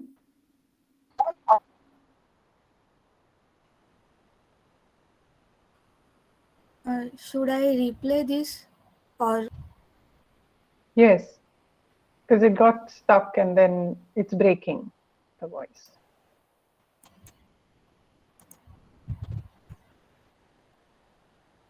I'm Kalki Tafsar and Internet Pattani Archives. For the past 2.5 months, we have worked with a team on digital dissemination of archival collections. We are engineering students at Ahmedabad University, whose undergraduate research program allowed us to contribute to this archival project. Our research project cumulates with mainly two tasks: the Pattani Archives website and social media posts and networking. My colleague Nandini took you through the importance of these archival materials and the need to preserve these delicate and fragile materials.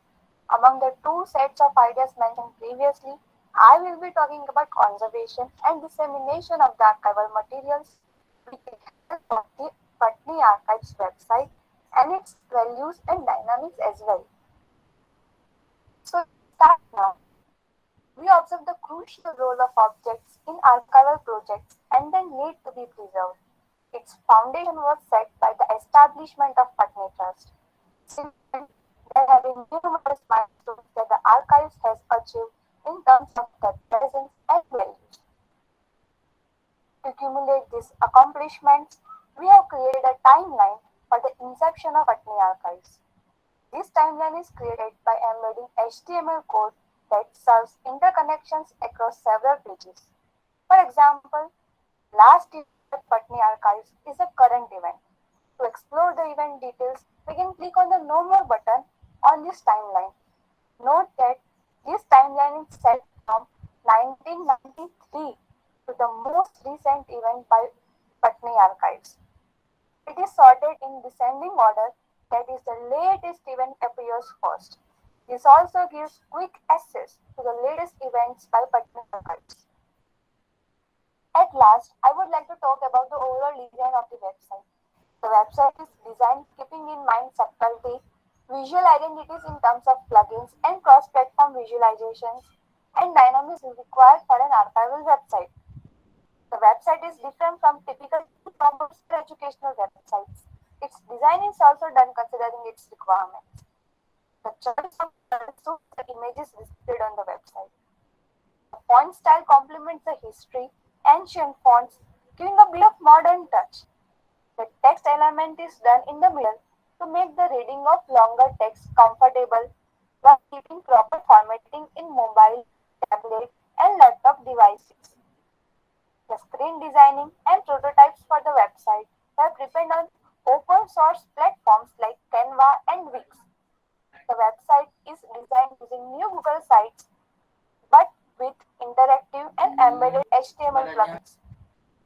The most challenging part for me was watermarking the post and all the material that goes into the website.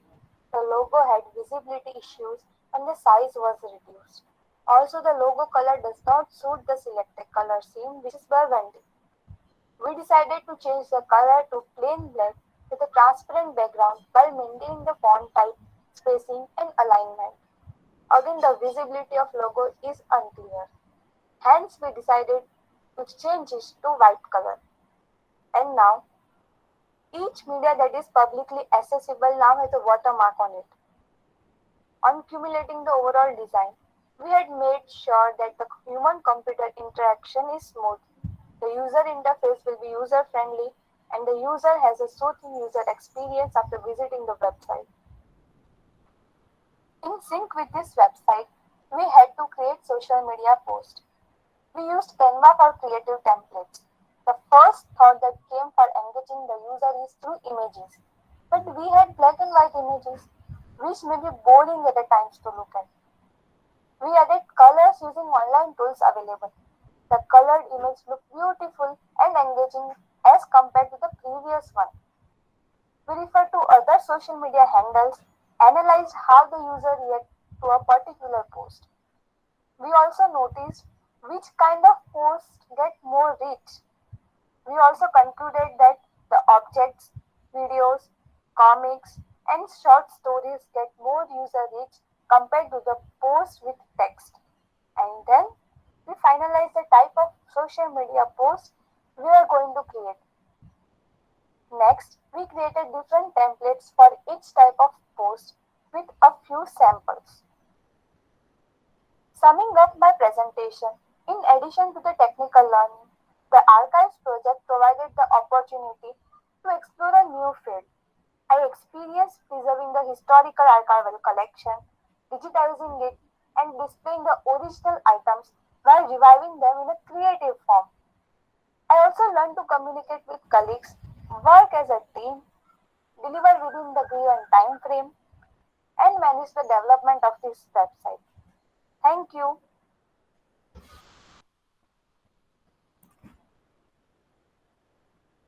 Thanks, Kalki, for the tour of the website. Next. I have to present the research page right now. Oh, okay. Step towards conservation is the visits by conservators and heritage consultants and participation by the Pattani Archives in various events. These conservator visits are essential for an archival website as they indicate the presence of archives on different platforms and help gain creative interpretations. Hence, we have conservator visits page with a brief report of each visit.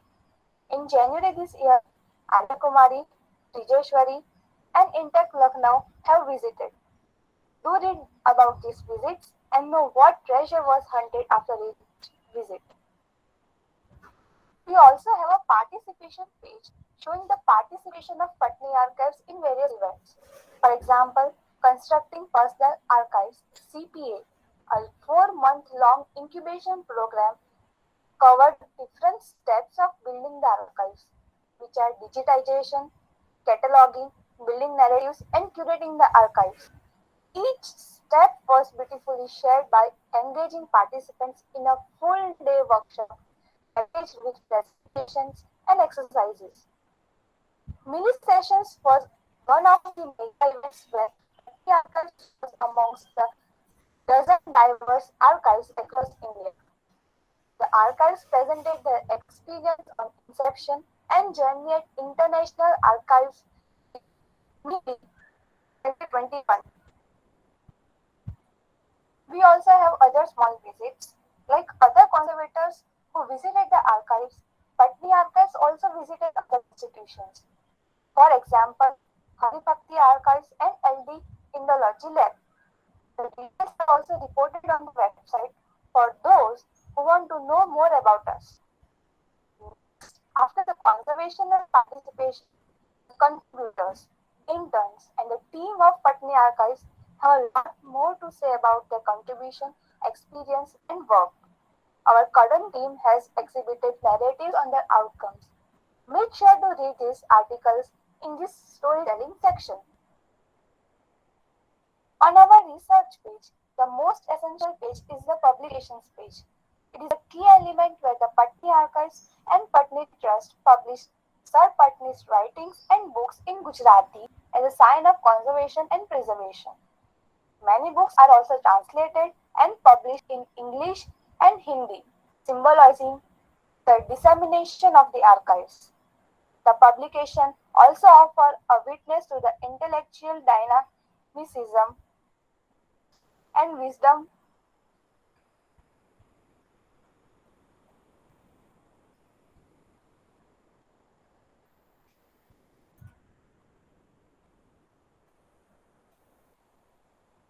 So yes, I have presented my presentation, and now I would like to share the collections by Pattani Archives.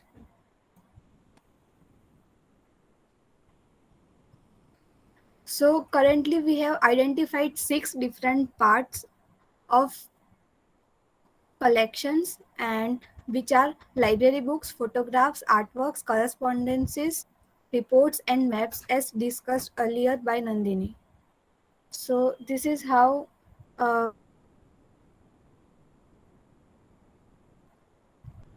so originally we had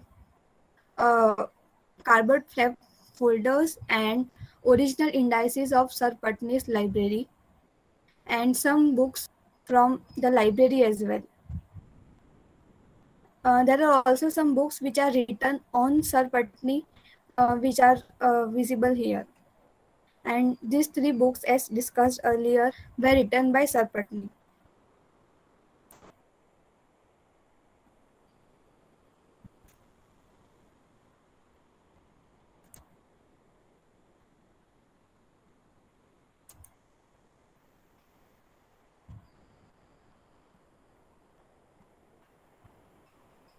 In the have a lot of photos to show, which shows different life events of Sir Pattani and his different ways in which he has lived in administration, personal life as well.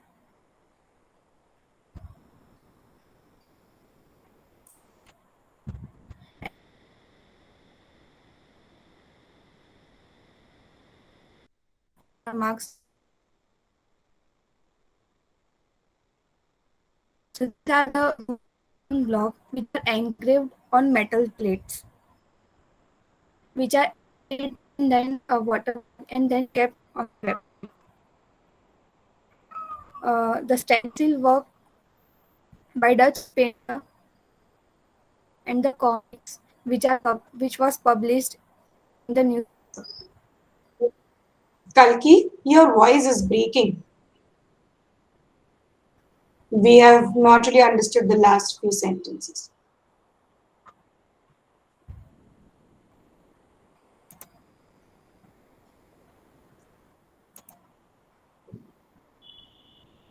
So we have photographs which are on personal life, about family. These are about public gathering. As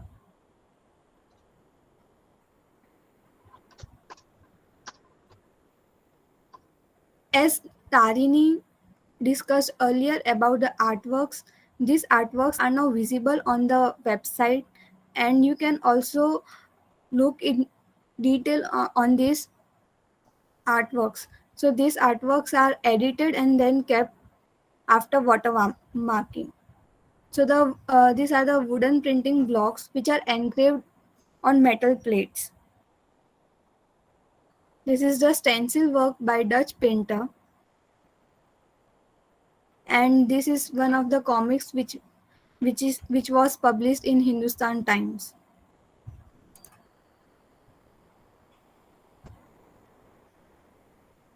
In the correspondences section, We have different correspondences, telegrams, letters, certificates. This one is the knighthood certificate of Sir Pattani.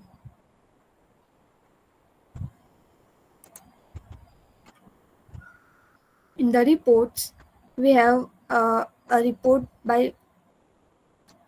of Sir Pattani, and this is a seal of Porbandar's.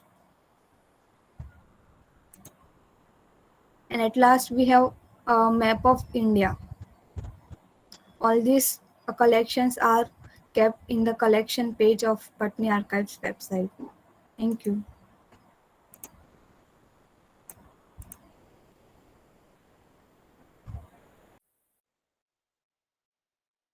All right, Kalki. Thank you so much.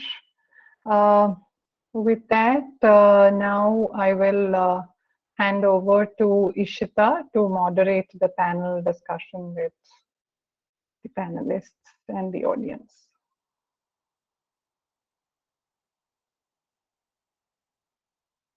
Oh, sorry. My mic was on mute. Am I audible? Yes. Thank you. Thanks, Avni. Thanks to all the interns. I think without them, this program would have not been possible. And Tana and Ahmedabad University for bringing this amazing opportunity for all of us to collaborate. I think what I would want to start with, I think might also answer Amol's last question. This is a soft launch for Pattani Archives website. So a lot of things that we are showing right now, everything might not be published because we need some time to sort of finalize the details and especially the legalities behind it. But yes, it is a soft launch. And I think, Avni, with that, if you feel comfortable, maybe we can put the website in the chat for everyone else to visit, at least what is accessible. Not all the pages are published, as I mentioned. And I think that's a wonderful moment to revel in, because it's been two and a half years, Avni, is that right, that you started this project? And here we are marking the soft launch of its digital presence. We have 6 interns who have worked with us. I think it's a good milestone. So kudos to the whole team, and more so to Avni for putting this together. So without further delay, I think I'm going to invite Ashwin Kumar and Nandini Oza to sort of reflect, respond to what you saw. And I think why we sort of called this theme as the relationship between history and technology, because at least personally, I feel as a historian, it's been the most difficult one, because the usual challenge is to want to use the digital to make things interactive, to make it more than just a representation of something. And in that, there are so many hurdles, there are so many questions about ethics, about the correct representation, about authenticity. So if you have any reflections on these questions, on what you saw, and hopefully that will allow us to build a conversation further. Sure. Should I go first or would? Yes, okay. Please. Right. Thanks a lot for this opportunity. This was absolutely wonderful. I think I must really, before saying it was absolutely wonderful, must confess to my foremost sentiment right now, which is plain envy. From if this is the education I did not get as an undergraduate. And I would want to, name and blame every single person who is responsible for that. But that apart, simply the fact that, that there's an educational process built into the making of this entire archive gives this a very special touch, I feel. One could have done this simply as a, with a bunch of experts and behind closed doors and all of that. But that's not how this project has come about, and that's going to be a really, really valuable addition to this project and to the making of such projects in the future. So I think what you're doing is building models on various levels, and one is to recognize that. The Other thing, I think Amol also mentioned this. I was happy to see that there were students from in the previous session, students from our School of Arts and Sciences and Technology and Management. Most often, after a bit of talk about interdisciplinarity and cross-fertilization of ideas, we start getting embarrassed about it because we know we are talking and not doing it. I see that really happening here in a very, very deep way. That is, it's not simply that an engineering student out of some interest in issues of history came here and did some project with you, but they brought some of their learning from their engineering to this, and I'm sure they're going to take some of this learning back to their own education. So this is really what I would call deep interdisciplinarity, and that's something I really liked. I was thinking of a few dimensions, axes on which one could be pushing some of these ideas that were shown to us here.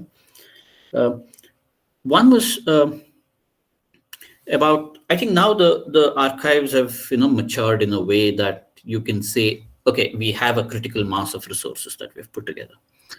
The future might be really about trying to see how to integrate orphaned archives. So this archive is a quarter or a tenth or an eighth of some larger story that's happening. And there are certain instances where the division of archives is very obvious. I remember a project we did with the British Library and the Ratan Tata Trust some 10 years ago, where we were trying to digitally reunite the orphaned archives of the Mewar Ramayana. So half of it was with Raja of Mewar, I mean the present day custodian of Mewar, and the other half with some India Office Library, God knows where in British Library.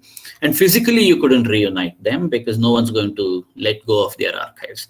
The Mewar trusts might let go of it, but the British will not, because that's the last shred of empire they have. Why would they let go of it?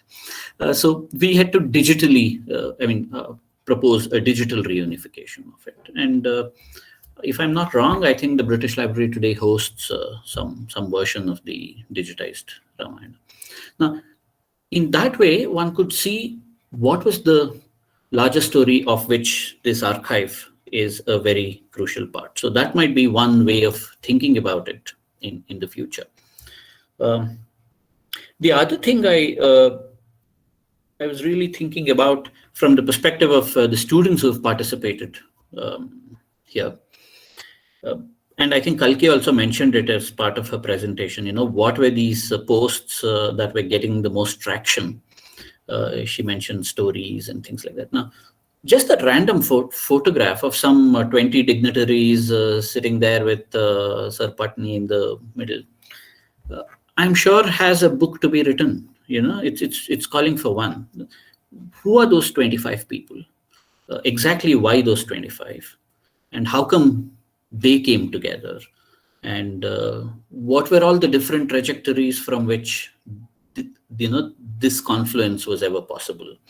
What happened as a result of this, so on and so forth. So each one of those items, objects, photographs could be seen as a node which brings together multiple stories at one point, and then is also a node which then gives rise to another set of stories. And it's in a way that also gives a certain dynamism to the archive, right? You now know where else to take this, what else to seek for, and what else to patch up together, and where else to deepen and things like that. So there'll be a certain real-time quest built into the construction of the archive itself. The other thing I would strongly urge or wish to see rather, is, I'm a great fan of a new kind of YouTube videos, which is, these animated statistics which run,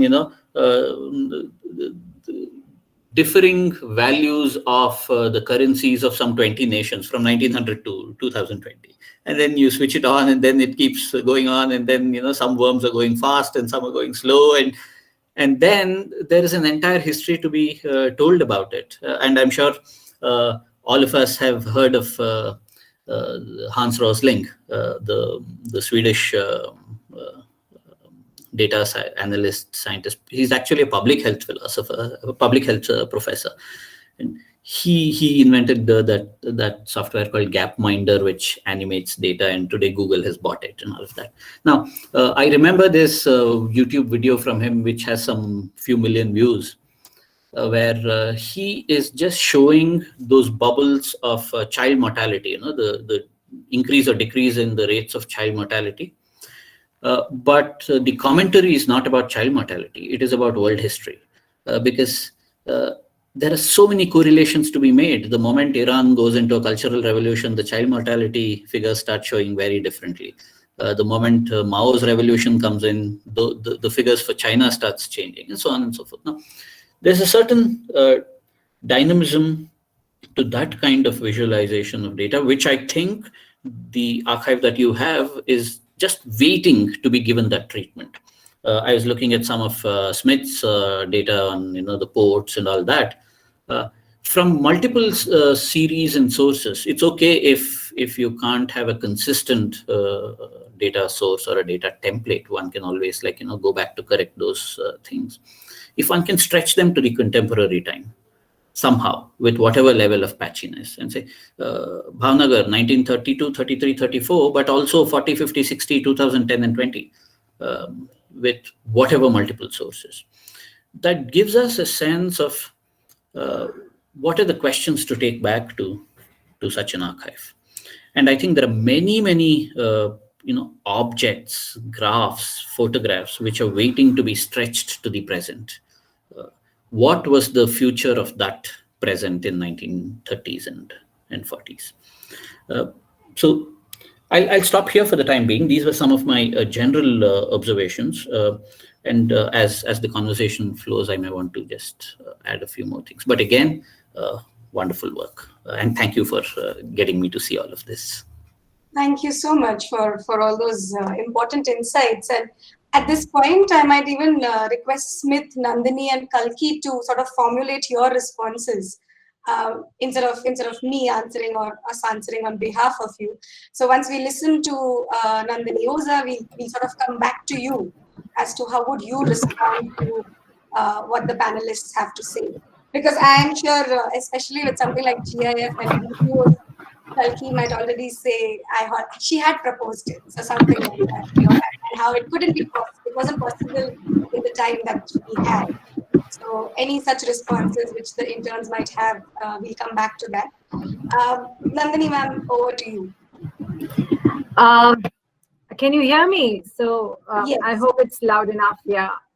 So I must say that I was a little skeptical coming to this program, you know, 2.5 months, undergrad student, I mean, 4 hours, but the passion, and I belong to Bhavnagar, and I just had to connect with Pattani Archives. And I must say that I'm so very happy I did it, because I have so many takeaways, so many learnings, and I really must say that I sat through all the 6 presentations, and though I'll be focusing on the 3 right now, but they were fascinating and so much learning and so much scope. And so thank you very much, the Pattani Archive, Family Archives, and Ishita for really inviting me, you know, both of you, because I learned a lot, and I can see the amazing scope of the work which has just started. I will just reflect on the 3 presentations done right now, though I would have loved to talk on the previous 3 also.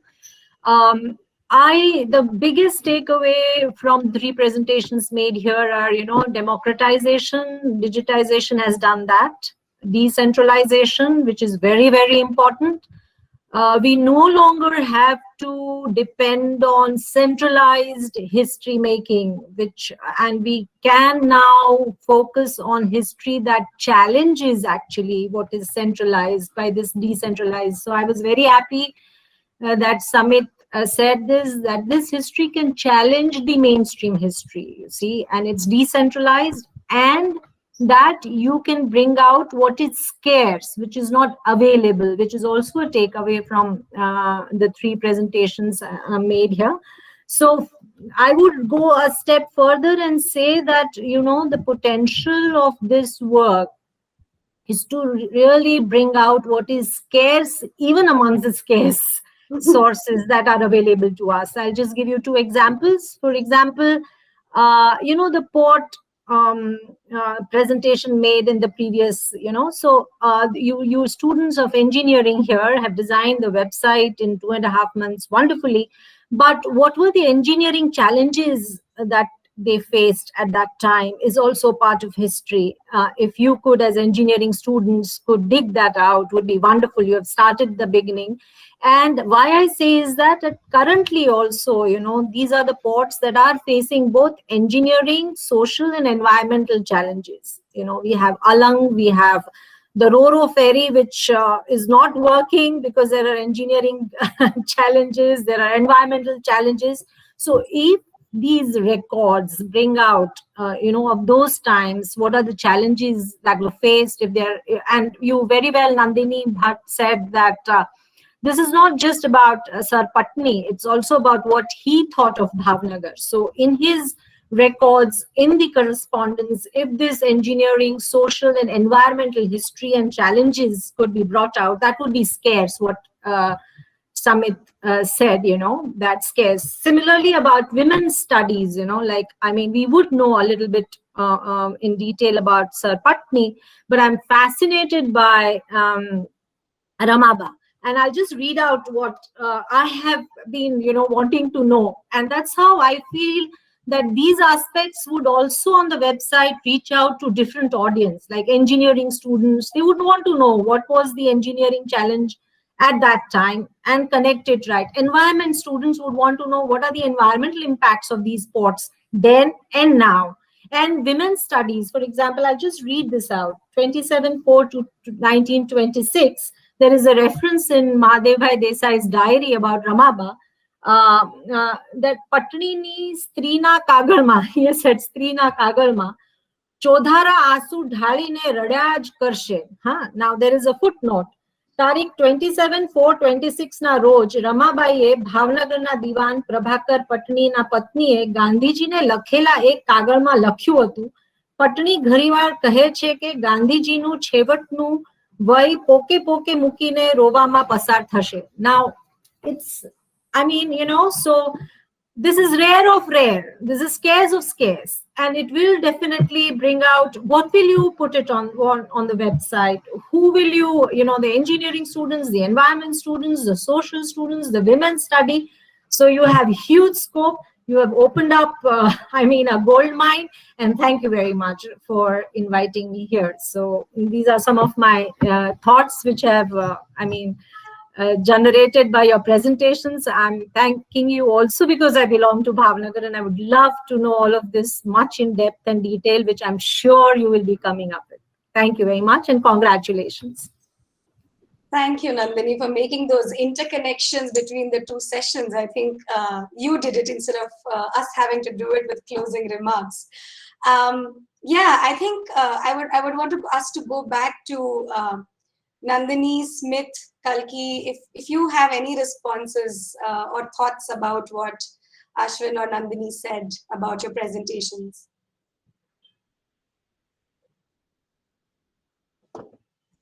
So I think I'd like to go first. Yes, please.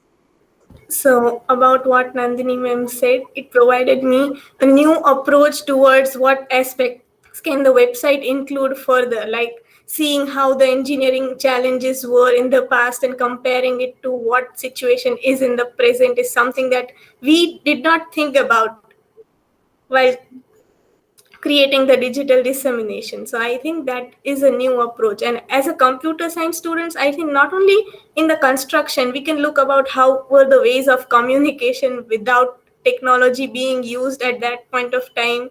Maybe everything about technology, comparing it or maybe observing it, what was there in the past and what is there now, that would provide a new scope towards the archives project. That is.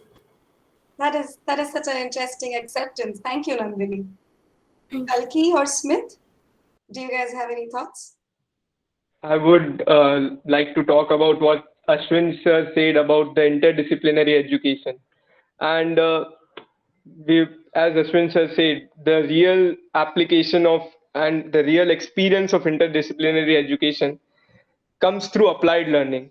When we are in the classroom, sometimes we think that we are doing some interdisciplinary learning, but the kind of exposure through these kind of internships, and as you can see, I have worked on a wide range of things from library catalog to secondary listing, family tree, data visualization.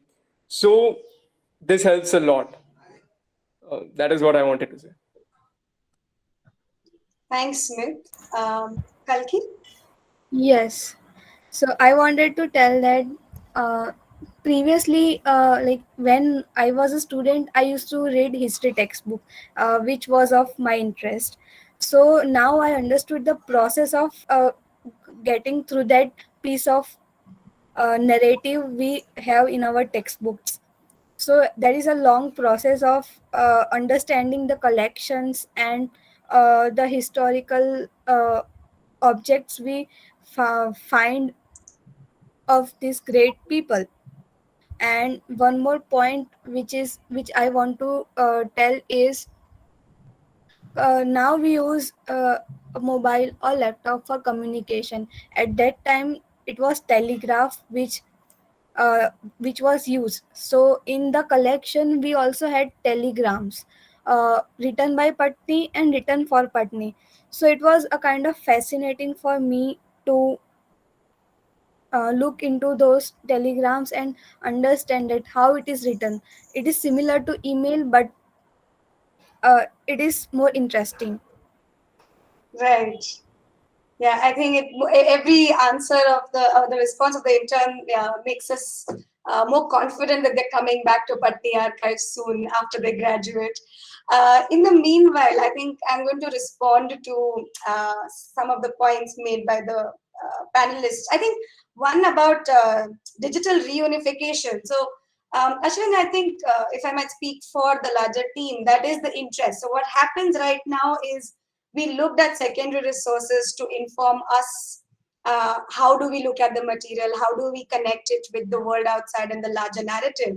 And in response, I think what will develop or what would develop is, simple exchange of APIs or collaborations with other archives so that it doesn't remain that the material is only regionally available, or when somebody is looking at, let's say, India Office Records or looking at, even for that matter of fact, national archives, could it be that they are told about a regional archive which exists? And how do you sort of strengthen these relationships? So one is, of course, knowing about each other, but could you work together on putting a project together, putting a narrative together or an exhibit? So that is one. And the other point which you made about, of course, each item becoming a book or a narrative. So this is just to give you a sense, because you weren't there in the first session, but that's what we tried, where three of the, and even this is for other audiences who might have joined in later, that the three of the earlier projects were looking at only a set of collections, or even, I think, only one part of it with few letters or one report or a few artworks. And what they tried to do is sort of not write a book, but at least write a narrative or develop a booklet or some form of a communication in the form of Twine as an application in case of Anand's project. This is only to say that, is also to say that we can get started without knowing much. It's also to say that you always don't have to have this burden of, I will write only when everything is out there and researched. So why I'm clarifying these 2 points is, from your experience in knowledge conservation, what would you suggest for an upcoming archive to be cautious about? So while we're taking all these liberties, while we are enjoying the cross-disciplinarity and the exercises, from knowledge conservation and the discipline of it, is there something that you would want the archive to also be cautious about, not to tread any slippery slopes in information and interpretation? Well, I'm In other domains, I'm not one, but in these things, I'm a little bit of an anarchist. I would just say, one shouldn't undercut or undersell one's own plans, but rather just wait for objections to emerge. And that's the way the biggest data bases are working today. I mean, YouTube works like that. You put whatever you want, and if someone objects, you pull it out. Because otherwise, what happens is we tend to restrict ourselves by assuming that there is a certain impropriety involved here and things like that. But really, that might not be the case. The other thing I'm thinking of is from the knowledge angle. Now, there are going to be specific student projects, say 3 or 6 or 8 or whatever, but there's a bucket list that I would like to share with you, which is, if it's possible that one could populate the Wikipedia, both the Gujarati and the English versions to begin with. Now, there is material here for deepening a few thousand articles that already exist and adding a few thousand more. And that is exactly what is lacking in both Indian language Wikipedias and Wikipedia entries in English about Indian source material. Yeah. And this is the kind of stuff that should really be there. I mean, questions of, there are other questions relating to Wikipedia, which again, one can ignore for the time being. But simply the training that it needs to convert all this material into a neutral point of view, objective reportage of facts, a logical structuring of facts, is itself going to be a great great educational value to people doing that. And I think that's going to sort of have a trigger, like an onward effect. Once there is a critical mass of material on a given subtopic, you will not believe it, the kind of places and the kind of sources who are going to come and help you. I remember doing this with, this was 15 years ago, with 15 or 12 years ago with some of my students. We just did something very modest, got some English Wikipedia articles in theoretical linguistics to be translated into Kannada. And, the translations were bad to indifferent, okay, at the most. At best, it was indifferent, and at worst, it was bad. But we just put it there. 8 years, 10 years down the line, today, the Kannada Wikipedia's most mature articles on theoretical linguistics are those articles which my students began. My students didn't do it. They just did a very bad first draft. But, people sitting in, I don't know where, Chicago and Mysore and Bangalore and Chennai, someone who did not know that a language called Kannada existed could still go there and, format the article to say that, your left indent has to be so much and your right indent has to be so much and things like that. Now, this kind of a possibility of collaborative sources, and then people start contributing to it, and you don't know where these people are. They're going to, enrich this. And that's also going to be a great knowledge gain back to the archive. So you plow something, you sow something into the archive, and you plow it, and you can really reap a lot of knowledge back from there. I think that's really something I would strongly urge the project to take on board. Yeah, that sounds definitely doable also. I mean, it's something that you don't have to worry about, again, a larger team or institution building. And I think Ashutosh is adding to your point where he says, trying to make things open source. Is that what you're recommending? And I would agree, yes, that's what, is that right? Yeah, meaning at least open access. Open access, exactly. Yeah, open source may have other issues, and I'm sure the budding engineers here will tell us more about what are the things to be aware of. Yeah. But at least open access, which is a slightly lesser demand. Not Pegasus, I hope. Not? Not Pegasus. Yeah. Yes. So we've seen bigger threats. There's a great philosophical thing about good and true knowledge. It's always good. Very rarely is it harmful. That's a nice way of putting it. And I think, yeah, I mean, what you said, one is, I mean, it's a one way of putting it that let's wait for objections, and how, at least from the creative side, we say, let's make it interactive. So more people just come and keep adding to it. So there is a moderation, there is obviously curation at the back end, but you're not closing the doors on anybody. This is also a response to something like Ughadi Baran. And this takes me to Nandini ma'am's point, which was about democratization and decentralization of information, which is what most of these local archives or regional archives would hope to achieve. And at that point, what I would come back to you as a question is the role of the vernacular information and its language, because you yourself have worked with the Narmada project, and this is for the larger audience. If you don't know, please do check it out. How do you deal with that and technology? Because when they come together, so you saw right now, right?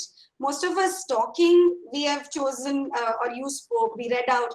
Gujarati is very comfortable, but still when you see the website, when you're working with social media, so much of struggle in translating. I mean, of course, Google Translate is getting better day by day is what I notice, but it's not as easy as we would want it to be. So that's where the democratization of information does fall weak.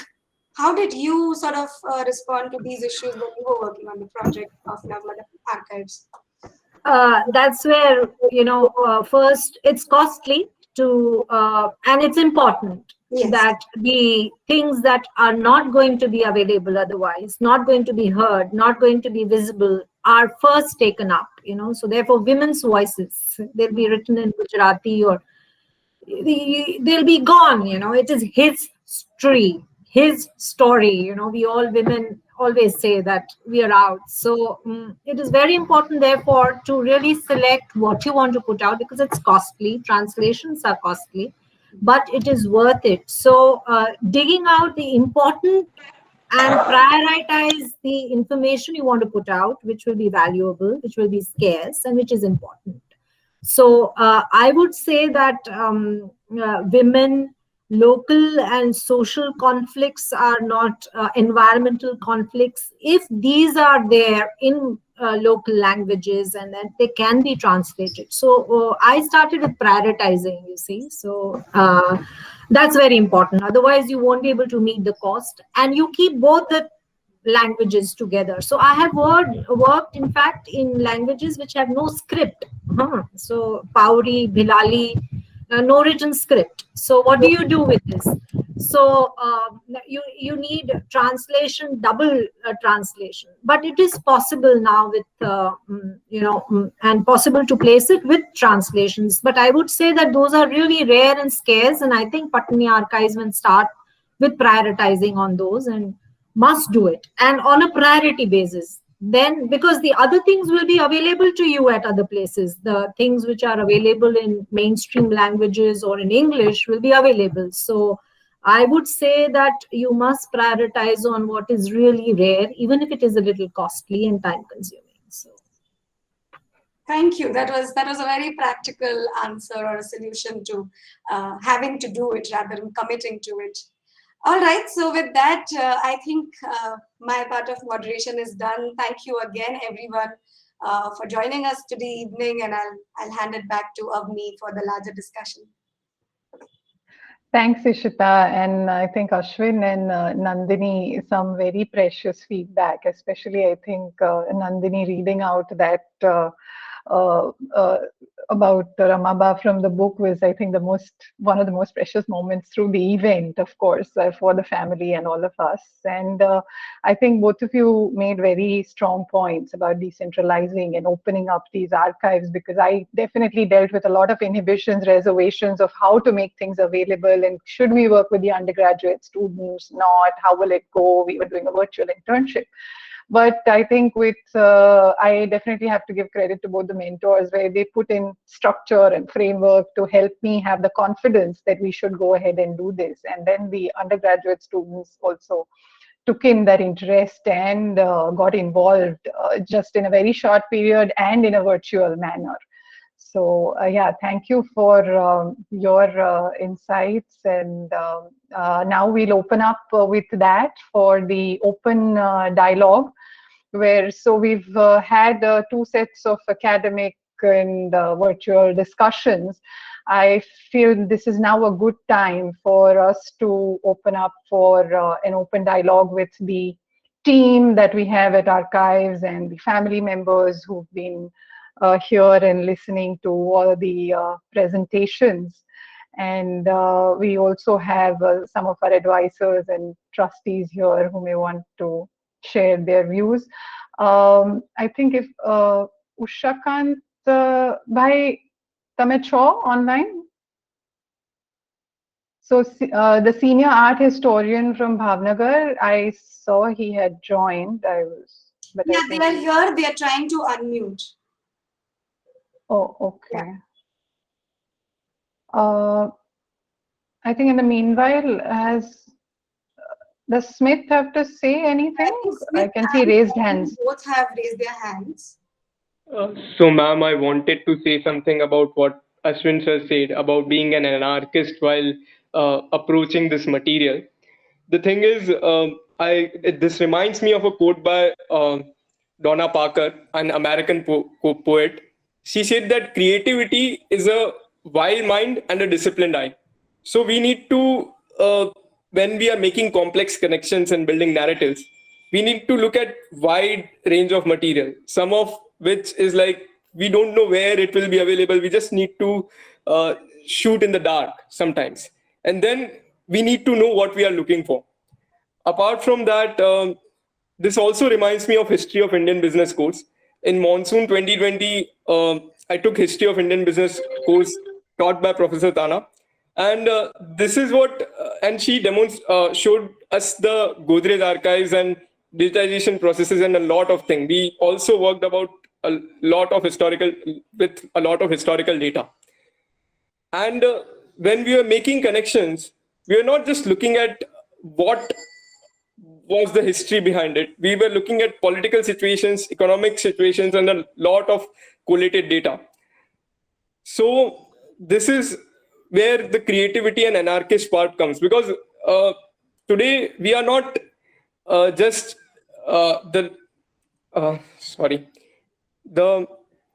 today we are not just looking at things from one perspective. When we are doing interdisciplinary learning or bringing in technology, we have a lot of scope.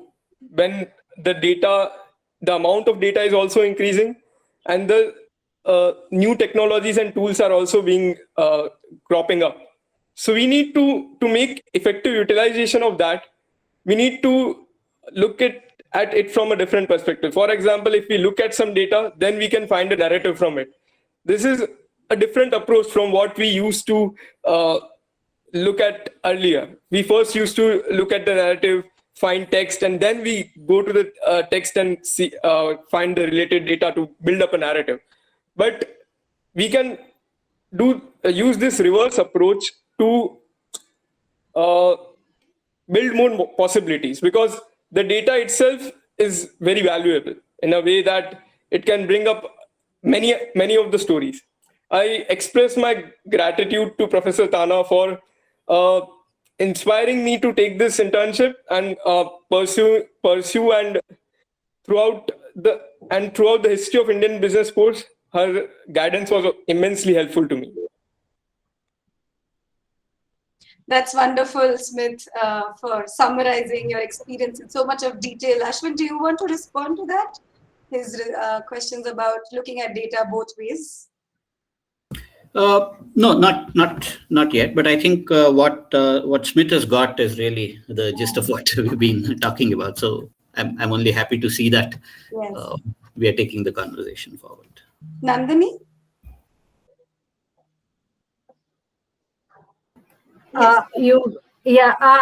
Since a lot of family members from the Pattani family, and because Avni mentioned that she was deeply touched by her great-great-grandmother's reading, I'll just read one more sentence, because as I said, rare of rarest, you won't get the women's voices out. So to prioritize what you want to put out, which will not be available, I'll read one more sentence, which really makes me very interested in your great-great-grandmother. Again, it is in Mahadev Bhai Desai's diaries, and it says, Lady Pattaniye ketlu katyu, khadi ketli vechi. This is all. This is just one sentence, but I'm sure, amazing role she must have played, and I really want the family takes it forward, brings more details about her, because women in our independence struggle history are also absent. Very little is known about them. So I just wanted to make this point. I mean, while I'm moderating this till Avni comes back, I think I would at least remark that both these sentences which you've read out, what comes to my mind is both of them leave it very mysterious about Ramaba. So they're not complete stories. It's very interesting, leaving us intrigued to want to research, kind of a thing. Yeah. Mr. Sudarshan has his hand raised up. Thank you. Since Nandini talked about Gandhiji and Ramaben, my coconut tree is Gandhi. So we started this journey in some sense. Avni had begun this journey, and I have been fortunate that she considered me as a person who can perhaps advise her in whatever I could do. Of course, I am trying, and for her grit and commitment, there are no two words. I mean, she's doing really wonderful. If I have missed, because I joined a little late since I was in another session. By the way, I'm Sudarshan Iyengar. For some of those who may not know me in some sense, I'm trained in economics, but by choice, I have been studying Gandhi. So I just wanted to make this point that there are two specific points. One is that, first of all, let me at the outset congratulate the Ahmedabad University faculty and students. It's very rare that you get these kind of combination in a university to work on local history. All said and done, this is so important, and it opens up so much for people to learn. The point about decentralization has been made, and I don't want to overdo it. But this is very essential to learn. Having said that, and having congratulated students and faculty, I just now go ahead that we also need to think about links. I do not know if this has already come up. If this is a repetition, I need to be excused, and my apology for that. You see that there is a strong connection between Gandhi and Sir Prabhashankar Pattani and Lady Ramaben. And could we link this? The point is that, you see, very rare you find that in Gandhiji's interaction with this person has ranged from practically from 1913 to 1947. Of course, Sir was not there, Sir Prabhashankar was not there, but he remembers. Now, this is something very interesting. And this range, you have to understand that at least there are 41 volumes in the collected works of 100, where you will find 110 entries which has something to say about Sir Prabhashankar Pattani. And no less, there are 10 volumes in which there are at least 10 references to Lady Ramaben. And the first, please permit me for 2 minutes, as Nandini has indulged. So it also gives me that I also read a bit of what he wrote in the first instance. And on December 8, 1915, he has just returned back to India, and he is visiting Bhavnagar for collection of Gokhale. Gokhale has died, and he is collecting fund for Gopal Krishna Gokhale. And this observation, it's a short one. It should have been read in Gujarati માં વાંચવું જોઈએ, કારણ કે મૂળ ગુજરાતીમાં છે. પણ આપણા બધા લોકો ગુજરાતી સમજે છે કે નહીં મને ખબર નથી.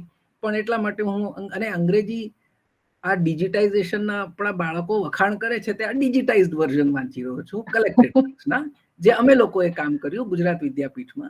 એટલે I had also suggested Avni to meet our Deenaben Patel there in Gujarat Vidyapeeth. We have collected works of Gandhi CWMG cell. So I was invited 4 months ago by the people of Bhavnagar to visit this place, but I could not do so then owing to certain circumstances. But now that I am here, I see that my not coming here then has in a way furthered the purpose of my visit.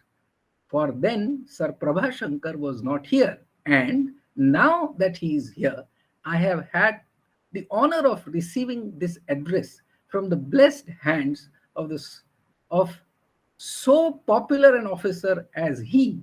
What is more, there will be, I am perfectly sure of this, a most substantial gain to the memorial fund for the late Honorable Mr. Gokhale, for which I have specially come here. This is what he says, a short address. Okay, now this is 1915. He also, I'm sure he has paid very rich tributes to him. You will find in one of these entries. And this is discussion with V.K. Krishna Menon. This is going to July 8, 1947, a few days before we got our independence. And this is talking about integrating the princely states. So we were talking about it, and look at this entry. Moreover, so this is a discussion, because Krishna Menon in those days was secretary of the India League, London. Moreover, in the whole of Kathiawar, the Bhavnagar state is politically the most advanced. I have been associated with it from the time of Sir Prabhashankar Pattani, or even earlier, when I joined Shamal Das College, a timid boy who had gone to college after finishing his matriculation, securing only 39% in that. Whenever I think of Sir Prabhashankar Pattani, his image, white-bearded, floats before my eyes. He was also a poet. At that time, he composed verses on spinning, khadi, and swaraj. Okay, I do not call the words. I do not recall the words, but they still ring in my ears. This biggest executive of a princely state began his spinning in a small village of Bhavnagar state. I will not take up your time in dwelling on details. This he is telling to Krishna Menon. If I start telling stories about him, there will be no end of them. Let me therefore come to the main point. His son Anantrai is also a very capable person. His services should be utilized. This is Gandhi telling to Krishna Menon. So there is such an important link and strong link. And by this, we will elevate the entire archival work. And when we put it open with this kind of material placing side by side, its value will be immensely sort of, realized by the researchers, layperson. The last thing I want to say here is only a small thing. This has to be user-friendly in another sense. આ બધી વાર્તાઓ ગુજરાતીમાં voice over સાથે કહેવાવી જોઈએ અને portal અને website ઉપર આ બધી વસ્તુઓ હોવી જોઈએ. ભાવનગરનો સામાન્ય નાગરિક છે, એ પોતાના દીવાન વિશે કંઈ સાંભળવા માંગતો હોય વાર્તા, તો એ વાર્તા એને આપણે પૂરી પાડવી જોઈએ. એટલું આપણી પાસે સામગ્રી છે. આટલી વાત કહી અને હું મારી વાત પૂરી કરું છું. I end this over here. Thank you. Thank you so much. And I think one of our interns will agree with you, because she has a lot of ideas of podcasts and uploading the audio stories. એટલે હવે એ લોકોની સાથે કરશું. And then hopefully in the next event, we will have those things to show when the website gets launched. So, yeah. Now I think, Ushakan bhai, જો તમે હો તો I think તમારું અનમ્યુટ થઈ ગયું છે, એટલે અને તમે આર્કાઇવ્સ નામક મટીરિયલ પર અમને મદદ પણ કરી છે. તમે ઇન્ટરવ્યુઝ છોકરાઓને આપ્યા છે, એટલે તમારે પ્રોજેક્ટ માટે Papa, you need to speak. Hello. કેવું છે? Yeah, hello, can you hear him? Hello, can you hear Yes. me? Yeah. Yes. You can pin him if you want, Avni Ben. ઇંગ્લિશમાં કહું કે ગુજરાતીમાં? તમને જેમાં ફાવે એમાં. Majority of them are non-Gujarati. Yes. એમનો વિડિયો ઓફ થઈ જાય છે કેમ? Nah, we can see him. It's just that we can't see his face properly. Okay, I will just adjust the camera. But here, actually, Yeah. our video off થઈ જાય છે. If you can spotlight him, I don't know how to do it on Google Meet. Okay, then let him just speak. It is fine. Hello. There he is. Can you see him? Yes, yes. Yeah. At this point of time, I would like to draw the kind attention to the other viewer that the book which was edited by Mr. R.S. Bhatt, the first chairman of the Unit Trust of India, is Gandhiji Pattani Patra Vyavhar. It was published in 1980, so about 40 years. But the limitation is it's a very scholarly and very minutely edited version of Gandhi Pattani Patra Vyavhar.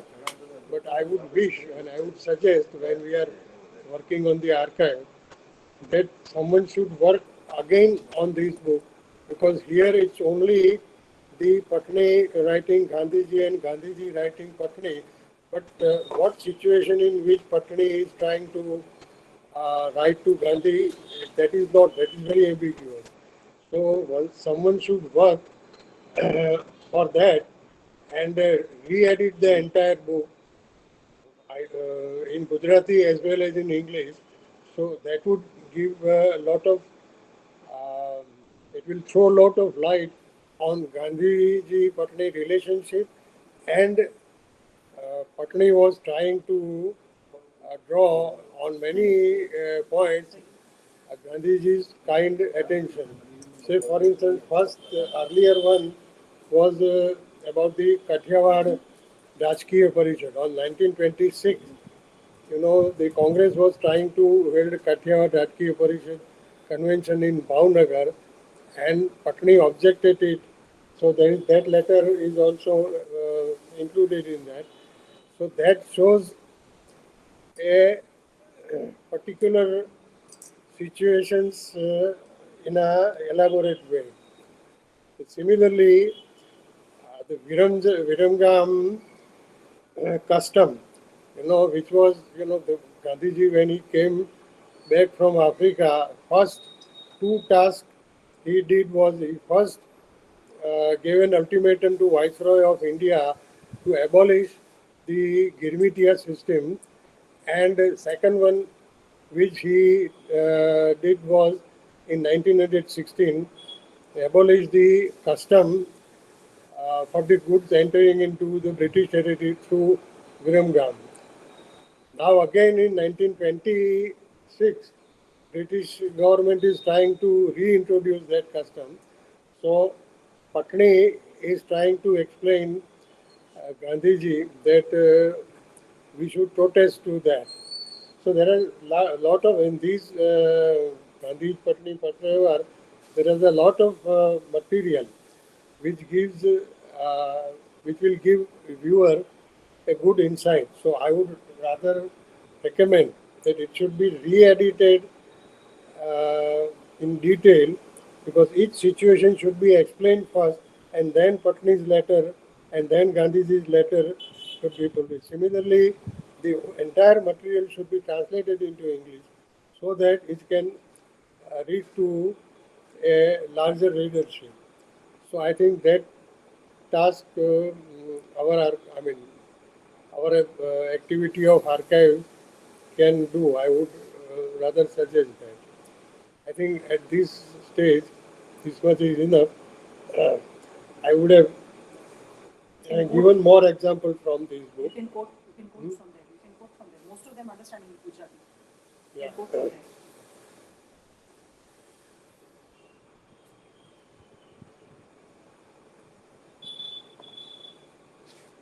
તમારે વાંચવું છે?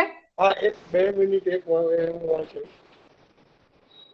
જો આ on page number 12, અંગ્રેજીમાં કાગળ લખેલો છે પટણી સાહેબે, the કાઠિયાવાડ રાજકીય પરિષદ has resolved to hold its session next month in Bhavnagar.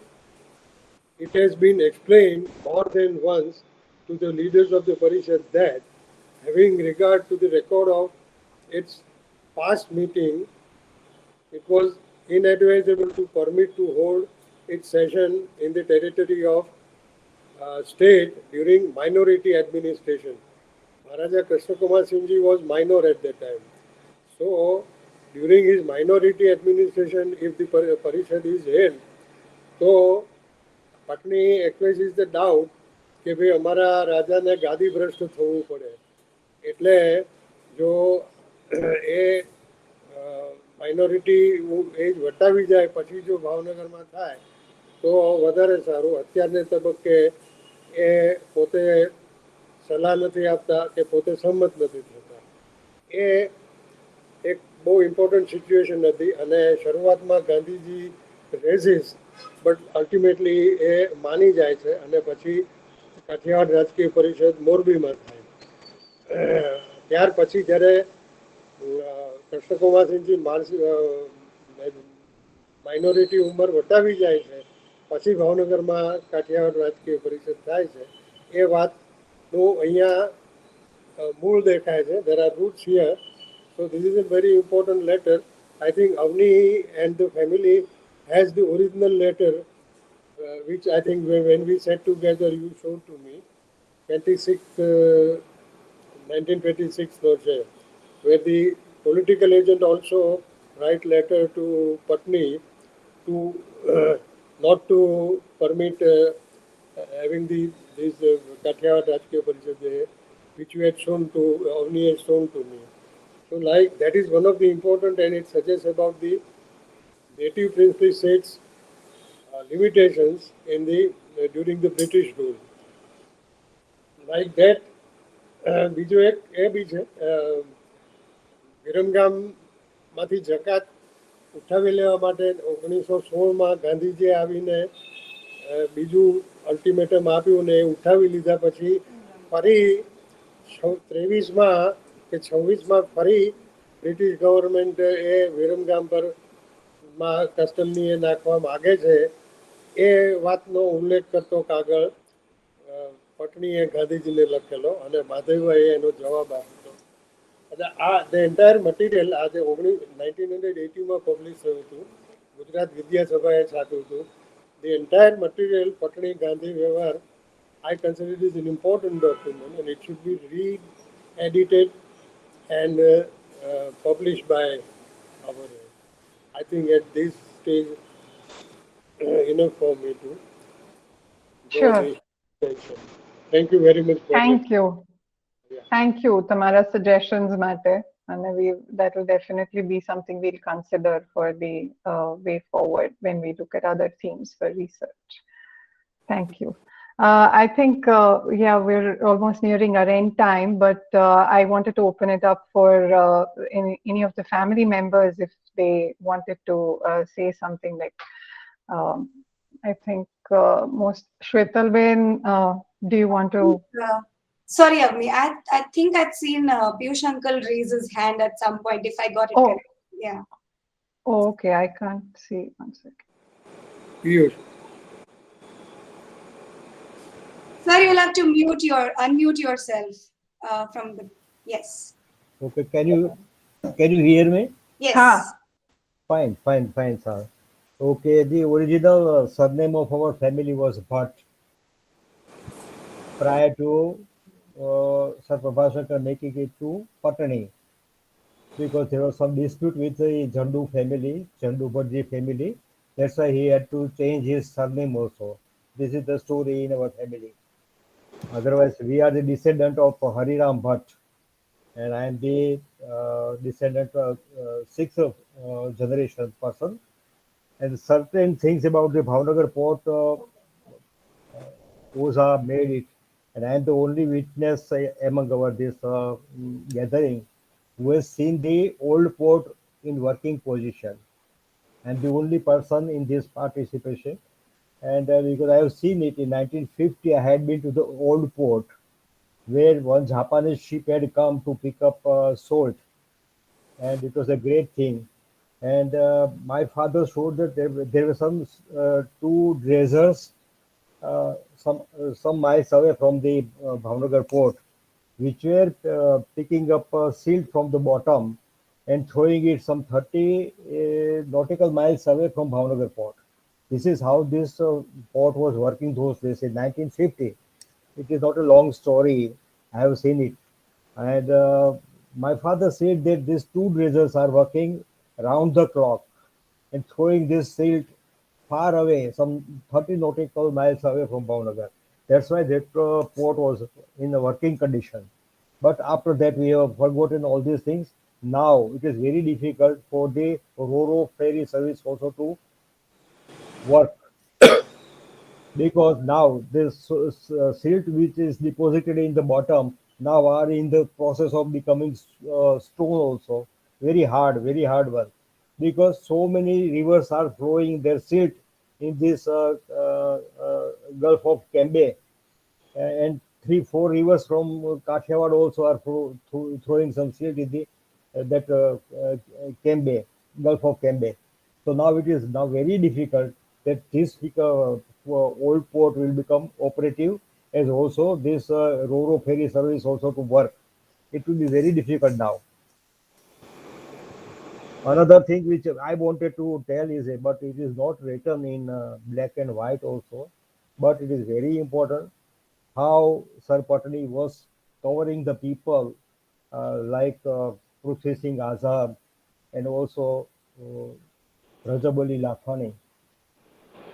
They were waging against the Britishers, but Pattani knew that Mr. Swami Rao, under the guy's name of Mr. Swami Rao, he was protected at Ganesh Krida Mandal in Motibag Akhada.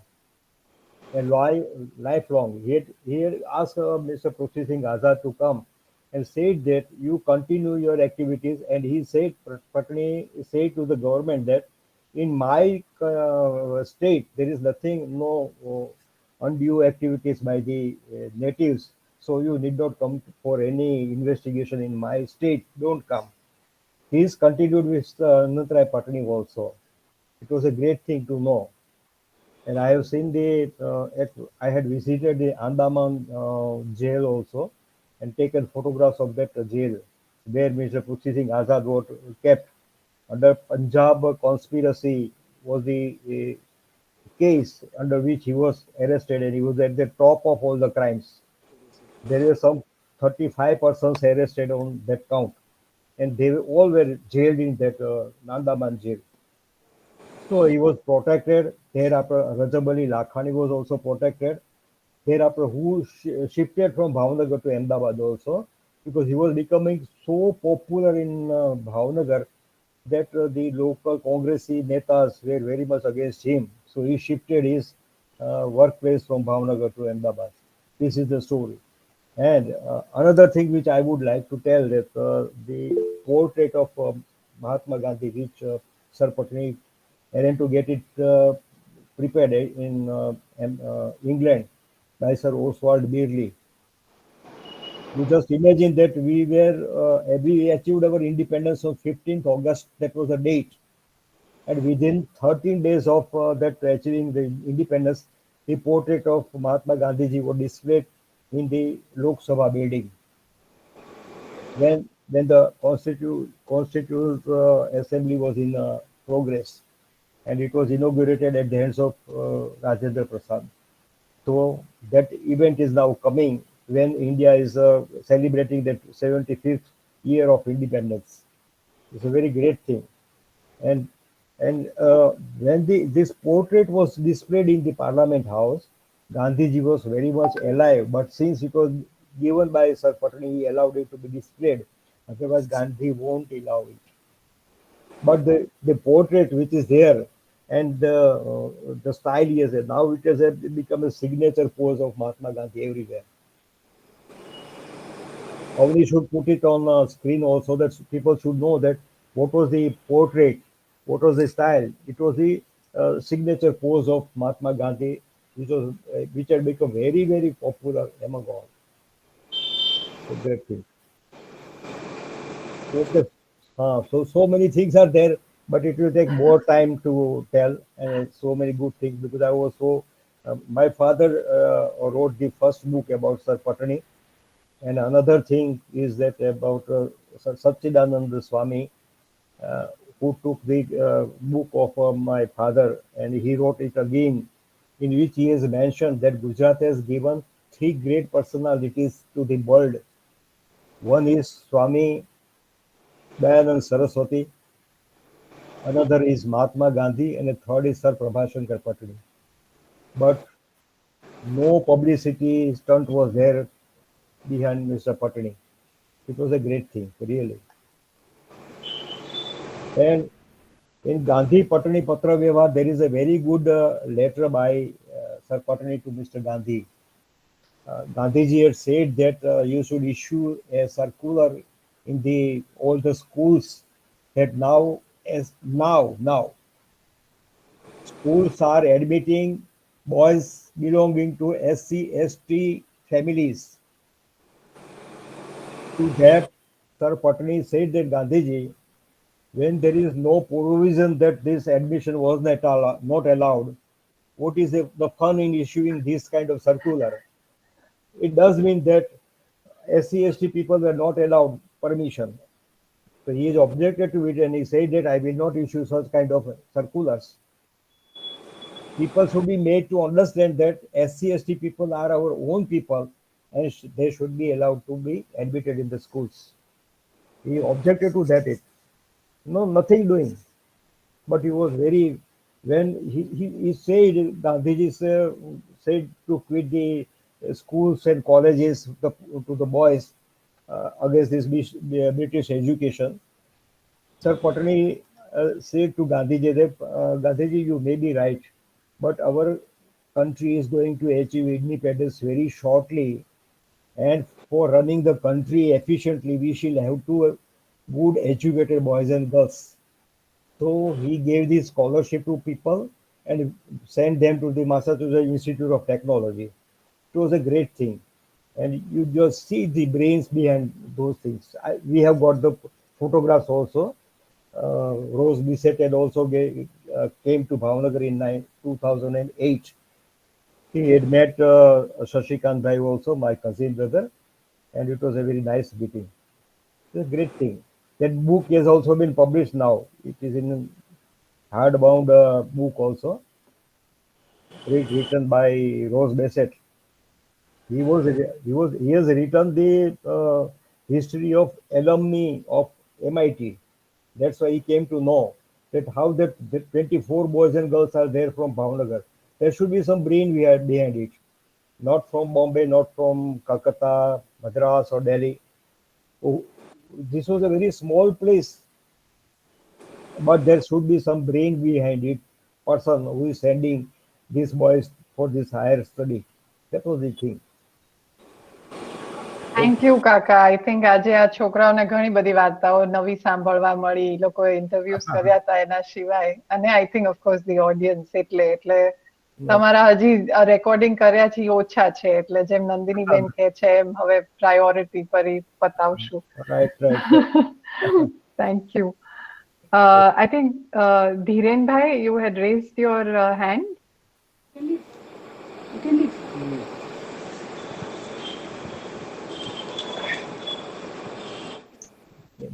I don't think he's on the call. Okay, I think he probably logged off because he had raised his hand while Piyush Kaka was talking. Okay, fine. So I think with this, looking at the time, unless any family member has any last comment, I think I would want to then thank everyone and close. Yeah, 1 minute. Shwetal Ben has raised her hand. Hi, Shwetal Ben, you can unmute yourself. Yeah, hi.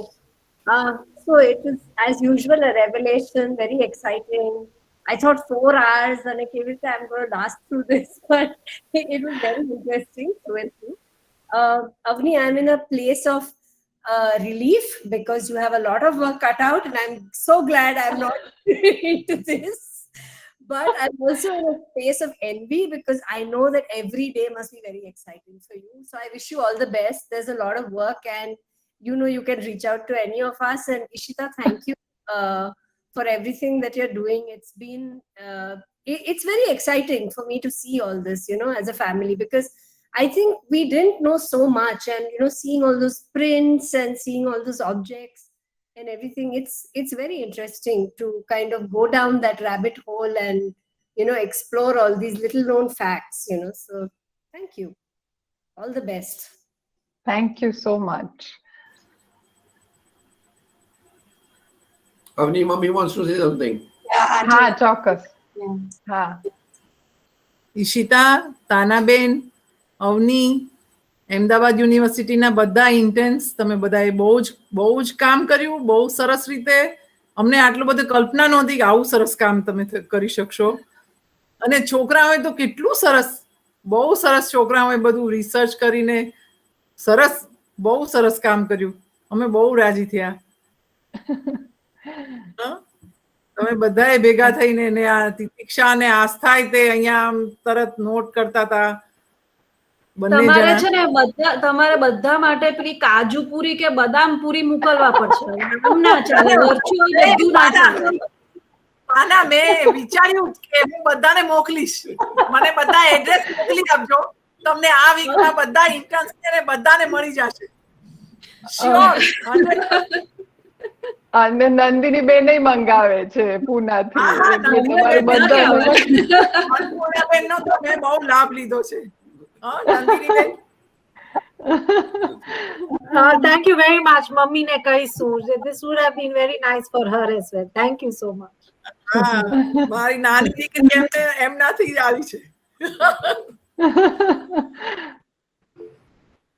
I think Kalpana Faiba wants to say. I'm sure all the family wants to share their thoughts. Ha, Faiba, you can unmute and talk. Acha, Avni, મારે છે ને જરા ભાગવું પડશે, so I'm going to get No worries. I will see you. Yeah, I understand. I will talk to you. Sure. Thanks, Ishita. Thank you so much. Thank you. Auntie, uncle, તમને પ્રણામ. Ha, Faiba, you can unmute. I cannot unmute. Sorry. We can hear you now. You can hear me? Yes. બસ એટલું જ કે આપણે ઘરના જાણીએ છીએ એના કરતાં પણ તારા બધા કલીગ સ્ટુડન્ટ્સ, યુનિવર્સિટીના છોકરાઓ અને બધા જ તારી સાથેના મિત્રોએ ખૂબ સરસ કામ કર્યું. આપણે જાણતા કરતાં ઘણું વધારે દાદાનું એ લોકોએ આપણને ગોતી આપ્યું છે. આપણા માટે ઘણું ટ્રેઝર ખુલ્યું છે. And thank you very much, children, and I'm very proud of you. Thank you. તો હા પિયુષ કાકા. એટલે એક વાત મારે જે કહેવાની છે, આ બીજા બધાને ખબર નહીં હોય, પણ જે પુસ્તકો પ્રભાશંકર પટણીના નામે પ્રકાશિત થયા એમના અવસાન પછી છેક અમે ટ્રસ્ટની રચના કર્યા પછી કર્યું, કારણ કે લોકોને ખબર પડવી જોઈએ કે આવા એક લેખકે આવું બધું લખ્યું હતું. બાકી એણે હંમેશા પોતાના બધા ગ્રંથોમાં ક્યાંય પોતાનું નામ નથી લખ્યું. એક વૃદ્ધની વિચાર પોથીમાંથી 650 પાનાનું પુસ્તક, એની અંદર ક્યાંય પ્રભાશંકર પટણીનું નામ હતું જ નહીં. અમે 2008માં એનું પુનઃ પ્રકાશન કર્યું ત્યારે એમાં નામ લખ્યું, કારણ કે વિશ્વને ખબર હોવી જોઈએ કે આ એક આવો માણસ થઈ ગયો જેણે એના વિચારો આવી રીતે લખ્યા હતા. હંમેશા જિંદગીમાં એણે કોઈ દિવસ પોતાના નામ, એણે કહ્યું કે ભારતની અંદર કેટલા બધા ગ્રંથો લખાયા છે, તમને ખબર છે કે એના લેખક કોણ હતું? આટલા ઉપનિષદો લખાયા, આટલા ગ્રંથો લખાયા, કોઈ લેખકનું નામ તમારા સુધી આજે તમને ખબર છે? એમ એટલે એને કોઈ દિવસ પોતાનું નામ રાખ્યું નહોતું. ભાવનગરની અંદર જે સર પ્રભાશંકર પટણી નામનો જે રસ્તો બન્યો છે એ એના અવસાન પછી ભાવનગર મ્યુનિસિપાલિટીએ કરેલો રસ્તોનું નામ છે. ત્યાં સુધી એના કોઈ રસ્તાનું ક્યાંય પોતાનું નામ નહીં. એની જરૂર નથી હોતી. લોકો તો જીવે છે, આવે છે ને મૃત્યુ પામે છે. એક સામાન્ય ક્રમ છે, એમાંનો એક હું માણસ હતો, બાકી કાંઈ જરૂર નથી હોતી. It was a very great thing.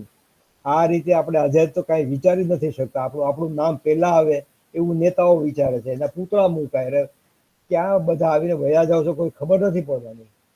પણ આ માણસ એ રીતે જીવી ગયા અને આપણે દેખાડતા ગયા. કોઈ રસ્તાનું નામ 39 પેલા નથી ક્યાંય પણ નહીં. એટલે ગ્રેટ થિંગ. એને સાથોસાથ પછી સર કૃષ્ણકુમાર સિંહજી એવન્યુ રસ્તાનું નામ પણ અપાયું. સર પ્રભાશંકર પટણી રોડ અપાયો નામ.